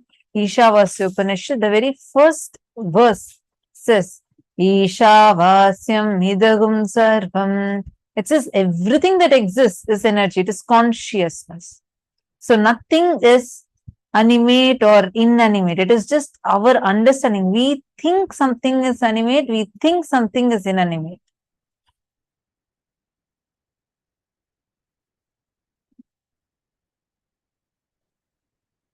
So everything has energy. Maybe, like for example, a stone or a laptop, you may say that it has a lower level consciousness, that's all. But it is not something as inanimate. So make sure any of your personal conflict, personal opinions, and difference in ideology with a person should not come in the way of you providing this healing service to that person. You may refuse this service to anyone or anything only when your personal life will be in danger. For example, there's a wounded snake. Definitely, you're not going to go give healing to that snake because it can be dangerous for your life. So you're definitely not going to go and give healing to that. So only at those situations you can say no to healing. The Nithyananda spiritual healing prayer should always be offered as a free service. This is another extremely important instruction, guidelines. I request you all to please acknowledge if you have understood this. This Nithyananda spiritual healing service should be only offered as a free service, a seva. Do not charge any fee or accept any kind of favors. For example, someone says, okay, you have offered me healing. I feel so healed or happy. I feel really good. So thank you for healing. Can I give you, can you just accept this small amount of money? Even if they're giving you a penny, you cannot agree. Or you cannot say, okay, I have given you this healing. Can you just quickly drop me to the airport? No, you cannot say any of these statements. The Nithyananda spiritual healing service should be always offered only as a free service. And even if they want to give any kind of a donation, please guide them to come and donate to Kailasa. Do not ever charge. Understand, this is another important thing I wanted to explain. See, whenever you charge, whenever you accept even a simple flower, even a small thing, if you accept, you are accepting their karma. You are saying yes to incur their karmas inside of you. So that is why it is too important that you do not do so.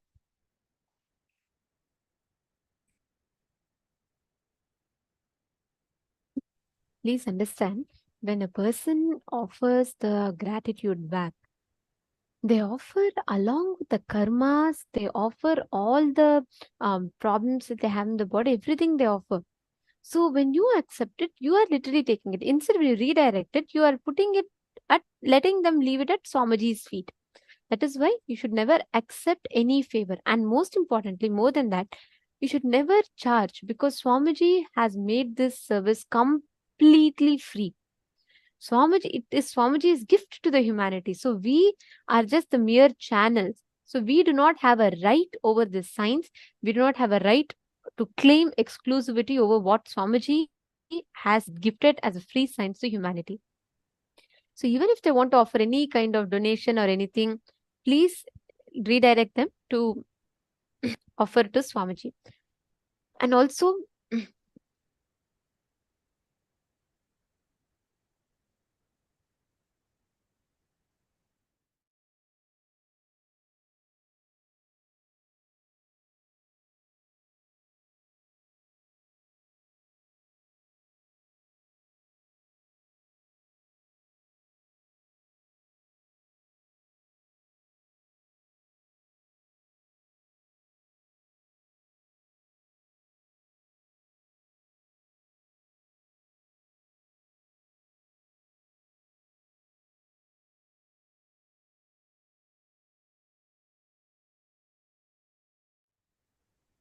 sorry for the technical glitch.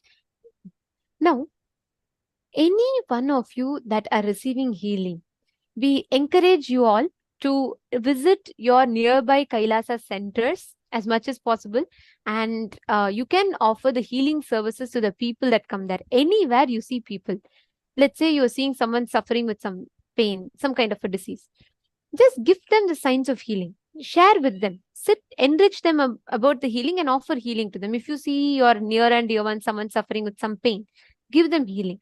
Do not deny the healing to anyone. The healer's initiation is an opportunity to give others the great gift that we have received in our lives. See, because someone took responsibility for you all to be connected to Swamiji, and you are now connected to Swamiji. Is it not? Someone shared with you, someone maybe took that responsibility to send you. Now, it is time that you take that responsibility to others. Because only if we take responsibility for everything that happens in our life, we'll start expanding. Understand, you can stand up only if you feel responsible for people's spiritual upliftment. When you stand up with responsibility, you expand with the divine energy flows through you. And you will feel that overflowing compassion, because many people ask Swamiji, Swamiji, how can Swamiji be so compassionate? Where does so much of love flow in through Swamiji? This is the answer. Swamiji, he feels responsible for all the people, the humanity suffering. I'm seeing some questions. Ayana is asking, how can we ask people if they want to receive healing? Does it mean if someone has pain that we should ask them if they want to receive healing? Yes. Enrich them about the healing service. Enrich them about what happens when you heal and ask them if they want to receive healing. And once they say yes, you can offer them healing. You should always ask them and approach from your side. You should be open for giving the healing.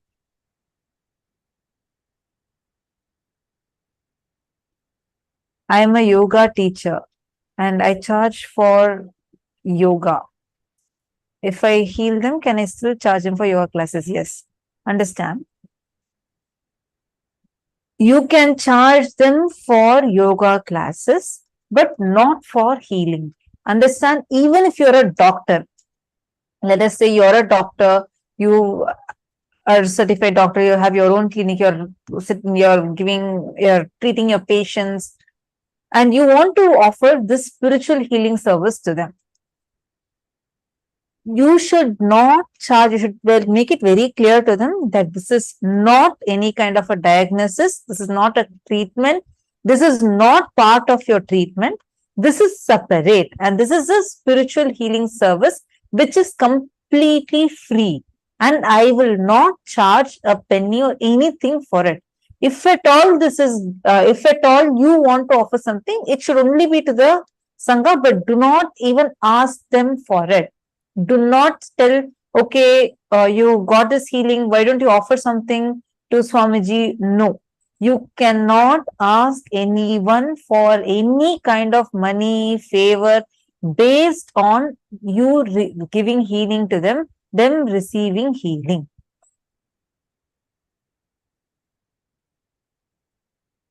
So if you want to charge for your yoga classes, you can charge, but not for the healing itself. Ma Vimala is asking, Ma, can we heal only when we are asked and given permission? No. You approach from your side. They should say yes. If see, some people say no very clearly that they do not want healing. So you should not offer healing to them. You should not force, but you should always ask them if they want to receive healing. Does healing with Atmalinga have restrictions? Healing with Atmalinga does not have restriction because it is the Atmalinga that is healing. Vimala is also asking about milk. You can consume milk. Consuming milk is not a problem. Swamiji only recommends that you should consume cruelty-free milk. You should do not consume anything that's because the cows are literally treated like some machines, and they are not even treated decently. They're abused, violently abused in many of the factories. So they literally become milk giving machines and no more as cow. And they're treated right after. Actually, if you see, Swamiji had shared a documentary about this on his official Facebook page. You should watch it. It's called Cowspiracy. And in that, they clearly, Swamiji explained about how they literally treat the cows in the worst way. The calves don't even get the milk just so that they take the milk completely, and the calves are not given the milk from the cow. So it's a lot of deep violence, and Swamiji does not tolerate even 1% violence. So that is the reason it does. See, it is not having any spiritual, I mean, it's not that it's going to affect your initiation.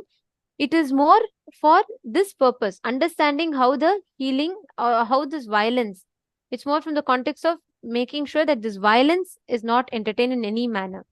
And also, when you drink a milk that is coming from a source of violence, that suffering that has been endured by that animal also comes into you. So, Ma Vinita Nagaraj, do not worry. You're saying sorry for many questions. No problem. You can ask, and we appreciate your participation. And also, it's fun whenever all of you ask questions. Please feel free to ask, even if you all think it's the most basic question you're asking 10 times, no problem. Ask your questions. And you're asking, okay, first and foremost thing, this healing is very different. See, power manifestation, at least you can say, okay, I need to still practice, then manifest. Healing is completely different. The moment you put your hands on that person, whoever you want to give healing to, he'll actually explain the steps. Automatically, the healing energy will start flowing through you. It'll immediately start flowing through you, and the person receives healing. You will also receive healing. The Nithyananda spiritual healing technique is that it not only helps the person who is giving healing, whom you're giving healing to. You're giving someone healing. Let's say you're giving your friend healing. And it does not just help the person whom you're healing, but it also helps you. Because it is the cosmic energy is flowing through you, become an empty channel. Swamiji just floods into your being and flows through you.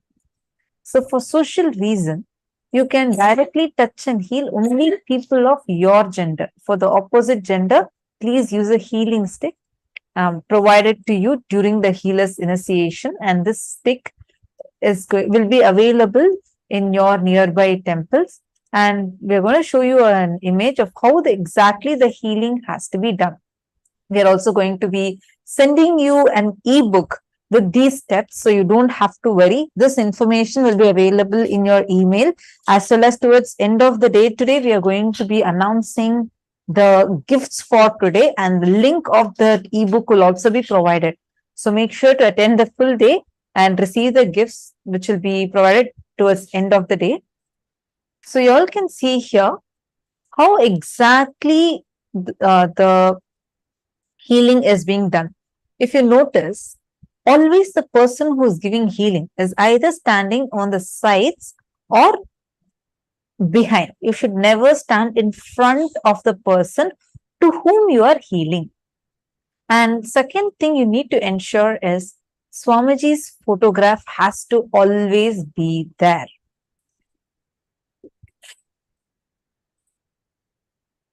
Are all of you understanding so far? Place your palms on the area to be healed. Let's say someone wants healing on their hands. So you can place your palms on their hands. Or on the Sahasrara Chakra, the top of the head of the person being healed.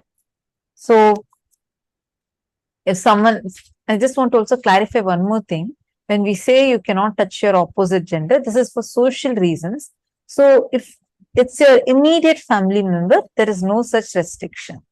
Like for your own son, your own daughter, your own husband or your own wife, like whoever you want to heal, like if they're immediate family members, there's no restriction of opposite gender.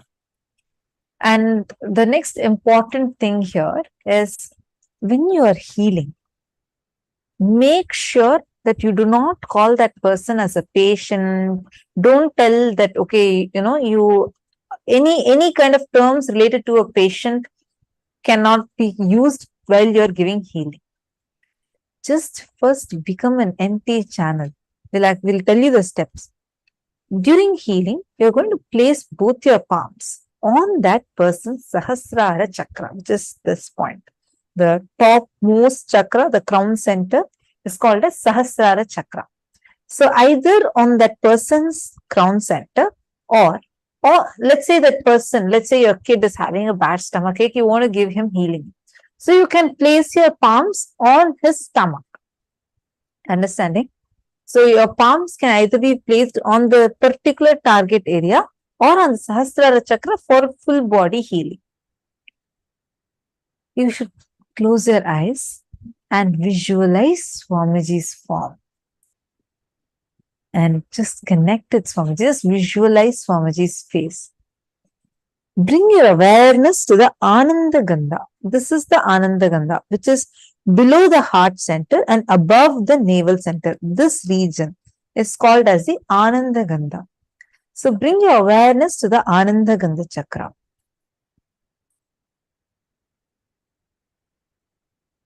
Chant the Mahavakya, Om Nithyananda Paramashivoham. Your hands are going to still be on that person's head. Just remember Swamiji and chant the Mahavakya. Bring your awareness to your Ananda Gandha. Chant the Mahavakya. Make sure you're also playing Mahavakya continuously. Have photograph of Swamiji and continuously playing Mahavakya. Both of these should be happening continuously. Should be there.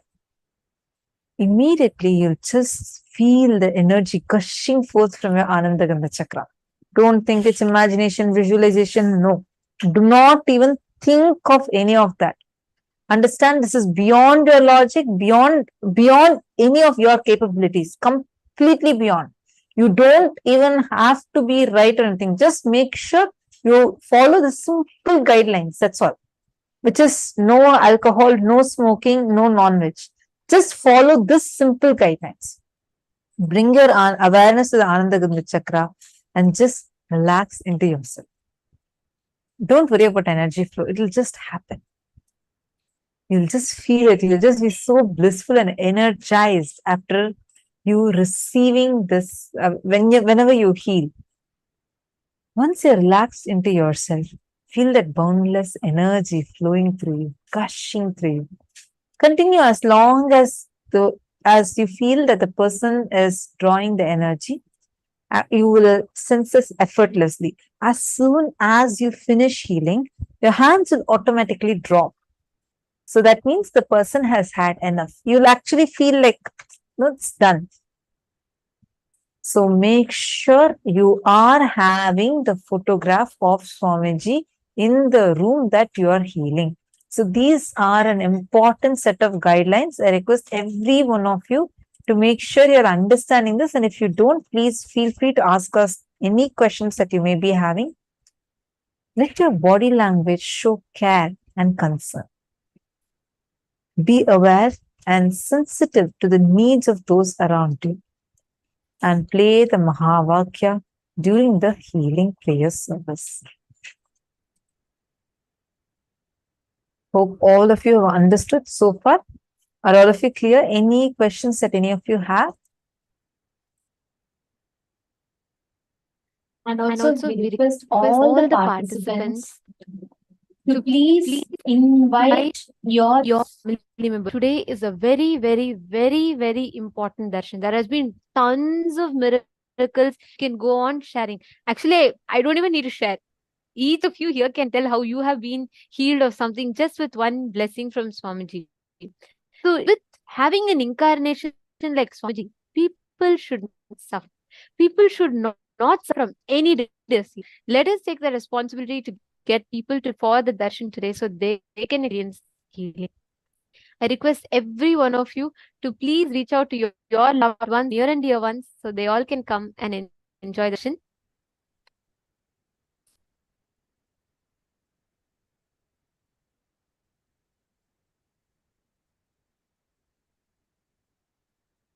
Yes. Now, we'll be going through some legal guidelines. These all are not spiritual, these all do not hold any spiritual significance. These are all legal guidelines. So, we request all of you to also listen to this. First thing, do not make any guarantees, warranties, or representations regarding the outcome of Nithyananda's spiritual healing process, and specifically, not claim process in any way diagnoses, treats, heals, cures, or prevents any disease, illness, injury, or physical or mental condition. Do not use the word patient to describe someone who elects to receive your Nithyananda spiritual healing services. If you are a licensed physician or a licensed healthcare practitioner, advise everyone to whom you are providing Nithyananda spiritual healing services that such services do not constitute diagnosis, care, or treatment, or the practice of medicine or any other health care. The Nithyananda spiritual healing does not involve the diagnosis or treatment of any medical psychological conditions. You're not going to call a person who receives healing from you a patient. You're not going to term them as your patient.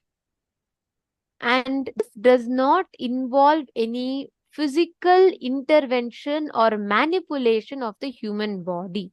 Listen to this very carefully. Nithyananda spiritual healing service in no way involves any kind of a physical mutation, change, any intervention in the body. The any benefit from the healing that an individual experiences comes within himself or herself based on her body's ability to heal on its own. Please understand, and we request everyone to acknowledge that your participation in Nithyananda spiritual healing program is on a voluntary basis, and do not charge or accept any fees or favors for Nithyananda spiritual healing services that you may provide to others. Can I please request everyone to acknowledge this? I've been projecting that as well. So I request each of you to please type this out in the chat.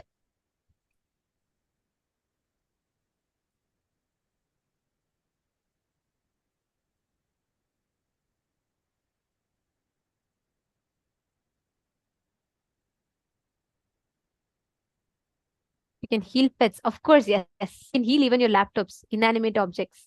So pets, yes.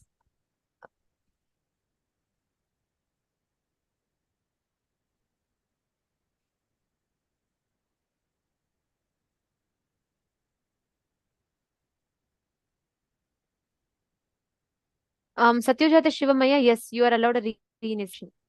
I read your question. Yes, you're allowed. But I request every one of you to please type this commitment in the chat. After we can proceed further. Please type this and post it. Ma Vinuta Nagaraj, you can provide healing.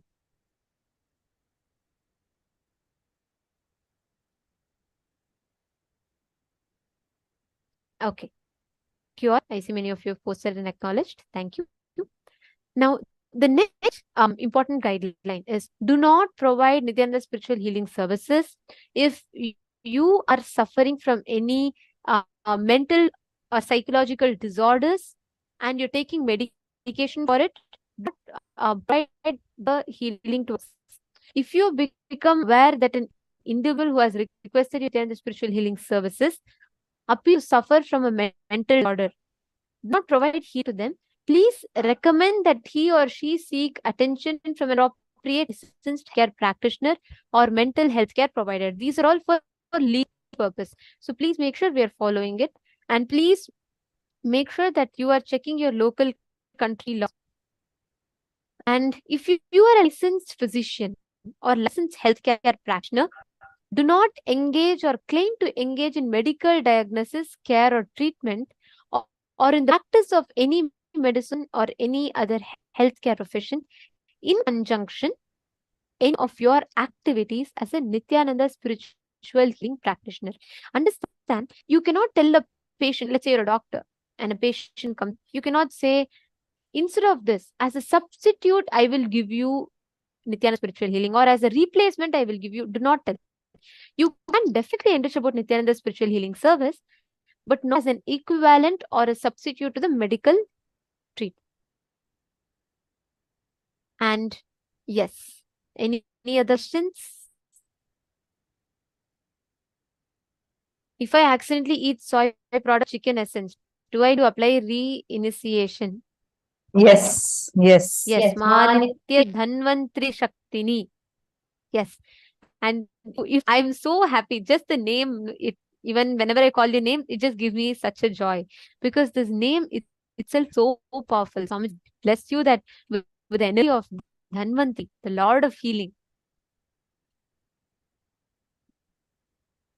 you can heal people who are having skin problems, obesity, yes.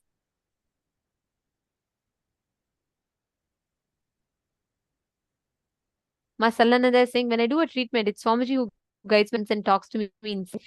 I have been letting him in for 10 years now, and I love being a healer. I have my healer tap. That's so beautiful, ma. Sarla, actually, so many people will have this experience. Whenever you heal others, right? The thing is, with other healing, we tend to think mostly that, oh, I give my energy to others. Here, you are not giving your energy, only being like a pipe. So the energy is received in and you pour it out. You give it to others. You just become like, so you receive Swamiji's energy and you channel it to the others. That process, you get more energy and you experience the healing as well. So it's 100% a very, very powerful experience healing. So all of you will really enjoy this process. Go on enriching others with the science. Anyone that you see, heal them. Simply heal them. In that process, you will start seeing how you'll have a beautiful experience even inside of you. All right. So now, thank you everyone. Can I request all to put yes, you understand and acknowledge all the guidelines that we have read? These are all the guidelines and these are all the works that you have to take. So you all understood. Could you all please put yes, I understand and acknowledge guidelines? Please post that in the chat.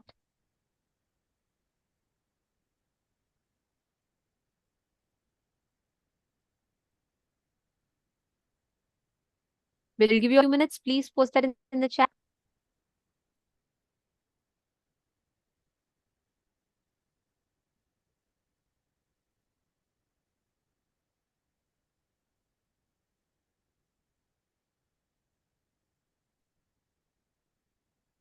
Yes. Thank you, everyone. Now, we will be projecting a form.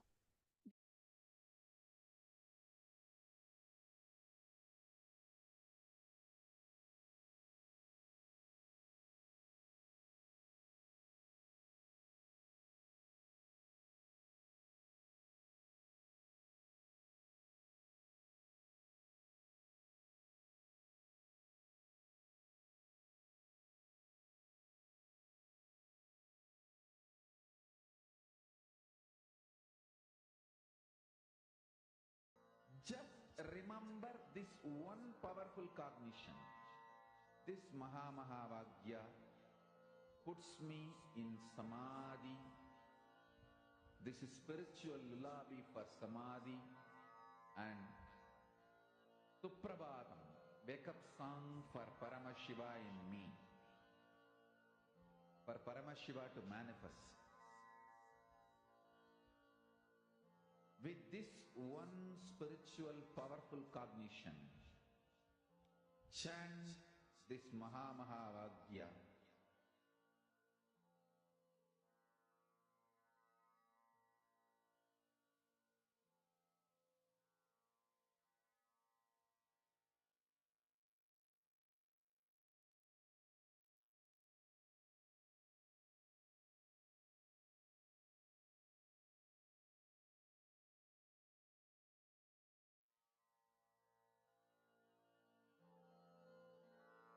Mahavagya, spiritual lullaby for Samadhi, and Suprabhatam, wake up call, wake up song for Paramashiva, for Paramashiva to manifest. With this one spiritual powerful cognition, chant this Mahavagya. Om Nithyananda Paramashivoham. Om Nithyananda Paramashivoham. Om Nithyananda Paramashivoham. Om Nithyananda Paramashivoham. Om Nithyananda Paramashivoham. Om Nithyananda Paramashivoham.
Paramashivoham. Om Nithyananda Paramashivoham. Om Nithyananda Paramashivoham. Om Nithyananda Paramashivoham.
Now, hope all of you had enough time to go through, understand, and sign up the form. Yes, make sure that you're signing up, because only once you sign up, it's your count as initiated for the initiation.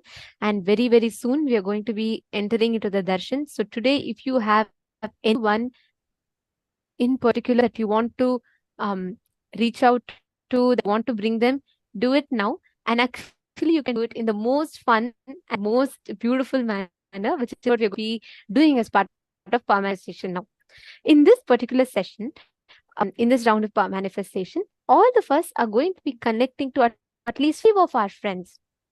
And you're going to be manifesting the power of body scanning with them. You're going to be reaching out to them, connecting to them, explain the signs, and scan their body. And each of you are going to be, you can always make sure you're requesting their consent. Once they're okay, can scan their body. And actually, you will be able to see the whole issues that they have in their body clearly appearing in the third eye.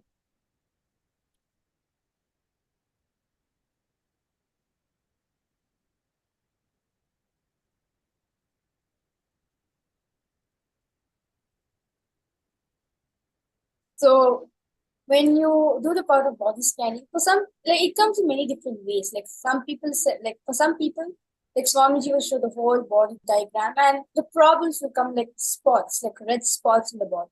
For some people, Swamiji will show the organ. So it's not just like you should not limit yourself saying, okay, this is how I should. This is Swamiji reveal me. No, Swamiji can even tell you the problem like in like through sound. Like maybe you may hear the organ or you may hear the problem in your ears. So you can't expect how Swamiji is gonna show. Like you can't expect how a Swamiji shows, and just be in the state of oneness and just float. Just be in the flow and whatever Swamiji shows you. Like if Swamiji showing you colors and ask Swamiji, like seek for it. Like Swamiji always says that when you seek for the truth itself will answer to you. Like when Swamiji was experimenting on pain, like what is pain exactly? And Annamanigo Swami said, you had the courage to experiment the truth. Just seek for it, the truth itself will answer. So same way, whatever Swamiji is showing you, just seek it. When you seek what your Swamiji is showing you, naturally he'll reveal you more and more details of the problem. Like this person experienced like this problem when she or he was in this age, and this is the medication she's going through and everything. Like you can connect it to your friends and explain that what you're going to do, like what you're getting trained in the program, and you can start this power manifestation to them. Like you can give like a little experience to them also.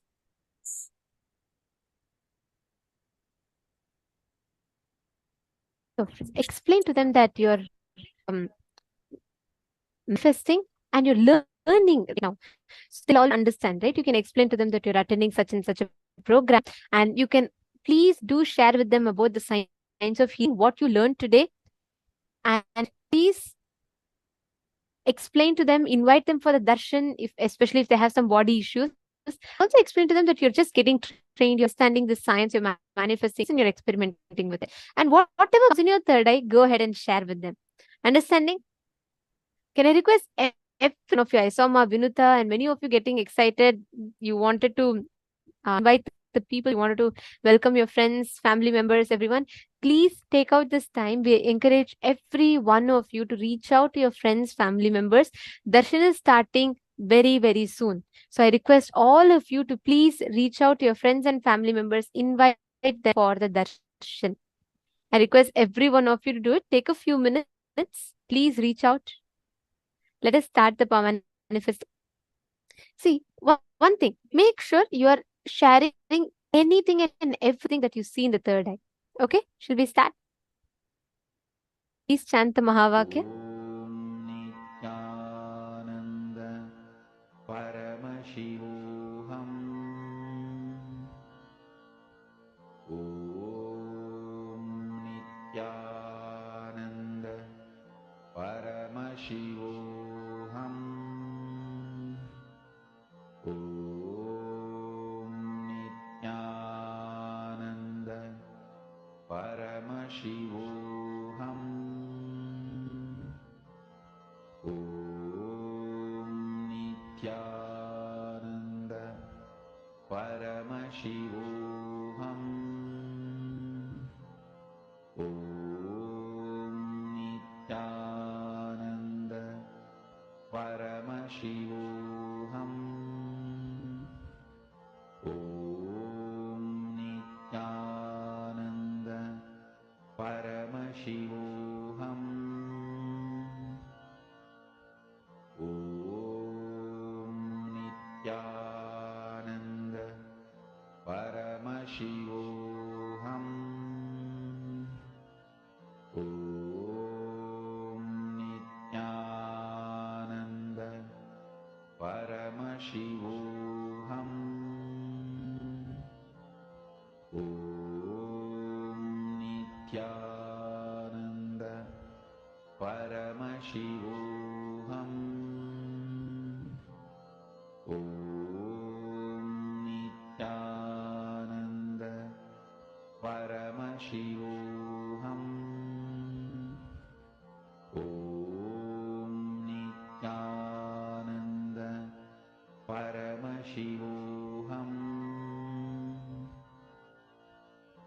Om Nithyananda Paramashivoham.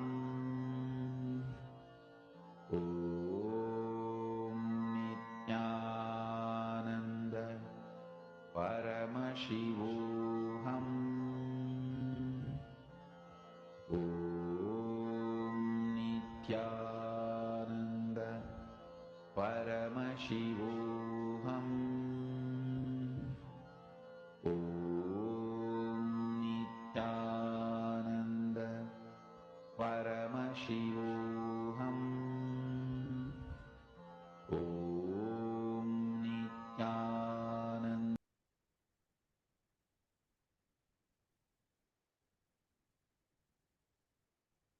So, whatever Swamiji is showing you, do not be afraid about it. This is just a practice round. See, the more and more you spend time in oneness with Swamiji, the more and more you're empowered to be in the space of oneness, to be in the space of you are Paramashivam. So don't, like, even if your friends say it's wrong or what your revelation is 50% or anything, just relax yourself. All that matters is you being the space of oneness. It's not about the results. Like in Bhagavad Gita, Sri Krishna says, you only have rights to do the work. You do not have rights to results of the action you're doing. So same way, you are just concentrate on the space which you are in, the state of Paramashiva which you are experiencing. Just whatever comes in your way, whether even if your doubts, whether your mind is saying what I don't think I'm connecting properly, I don't think I'm seeing I don't think Swamiji is revealing to me properly. Just relax yourself, just unclench. No matter what comes in your way, okay, this is just my mind is saying, let me just connect to Swamiji. You will see that for some people, you guys may have doubt whether Swamiji is actually showing me this or whether it's my intuition. Well, it is only Swamiji who is showing it. That's all. If Swamiji is showing you some problem or Swamiji is showing you some explanation, it is only him. Our mind cannot tell what's going on in other person's body. Definitely. So it's only Swamiji who can reveal us all this thing. Yes. So whether it is wrong and right, just surrender to Swamiji. Just relax yourself and experience the space of oneness which you're with Swamiji. Put what Ma Virja explained now was very beautiful. Like she said, if you have a doubt, if it's your mind or if it's a third eye, your mind can definitely never tell you what is happening in another person's body. It is only the third eye, it's only Swamiji that can tell you. So, with that confidence, just go ahead and tell and understand whenever you manifest power, you are consciously empowering yourself, which means you are empowering the existence, identity, and experience of Paramashiva in you, not the limiting cognition of being a human being. So remember this one truth. Every single time you have a doubt, sure whether it's not you're not very sure if it's you, if it's coming for you or not. Just remember one cognition. Manifest this truth as experience in you. That's all. This is a simple, straightforward science. I request every one of you to reach out, and most importantly, especially that is starting just very soon, just around the corner. I request every one of you to reach out to your friends, enrich them. Use this as an opportunity, not just to consciously empower yourself in them. Paramashivoham. Om Nithyananda Paramashivoham. Om Nithyananda Paramashivoham. Om Nithyananda Paramashivoham. Om Nithyananda Paramashivoham. Om Nithyananda Paramashivoham. Om Nithyananda Paramashivoham. Om Nithyananda Paramashivoham. Om Nithyananda Paramashivoham. Om Nithyananda Paramashivoham. Om Nithyananda Paramashivoham. Om Nithyananda Paramashivoham. Om Nithyananda Paramashivoham. Om Nithyananda Paramashivoham. Om Nithyananda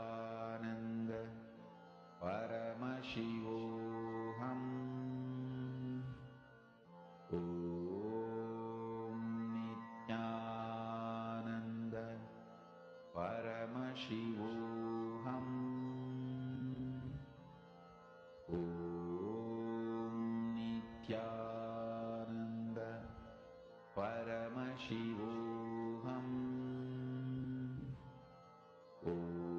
Om Nithyananda Paramashivoham. Om Nithyananda Paramashivoham.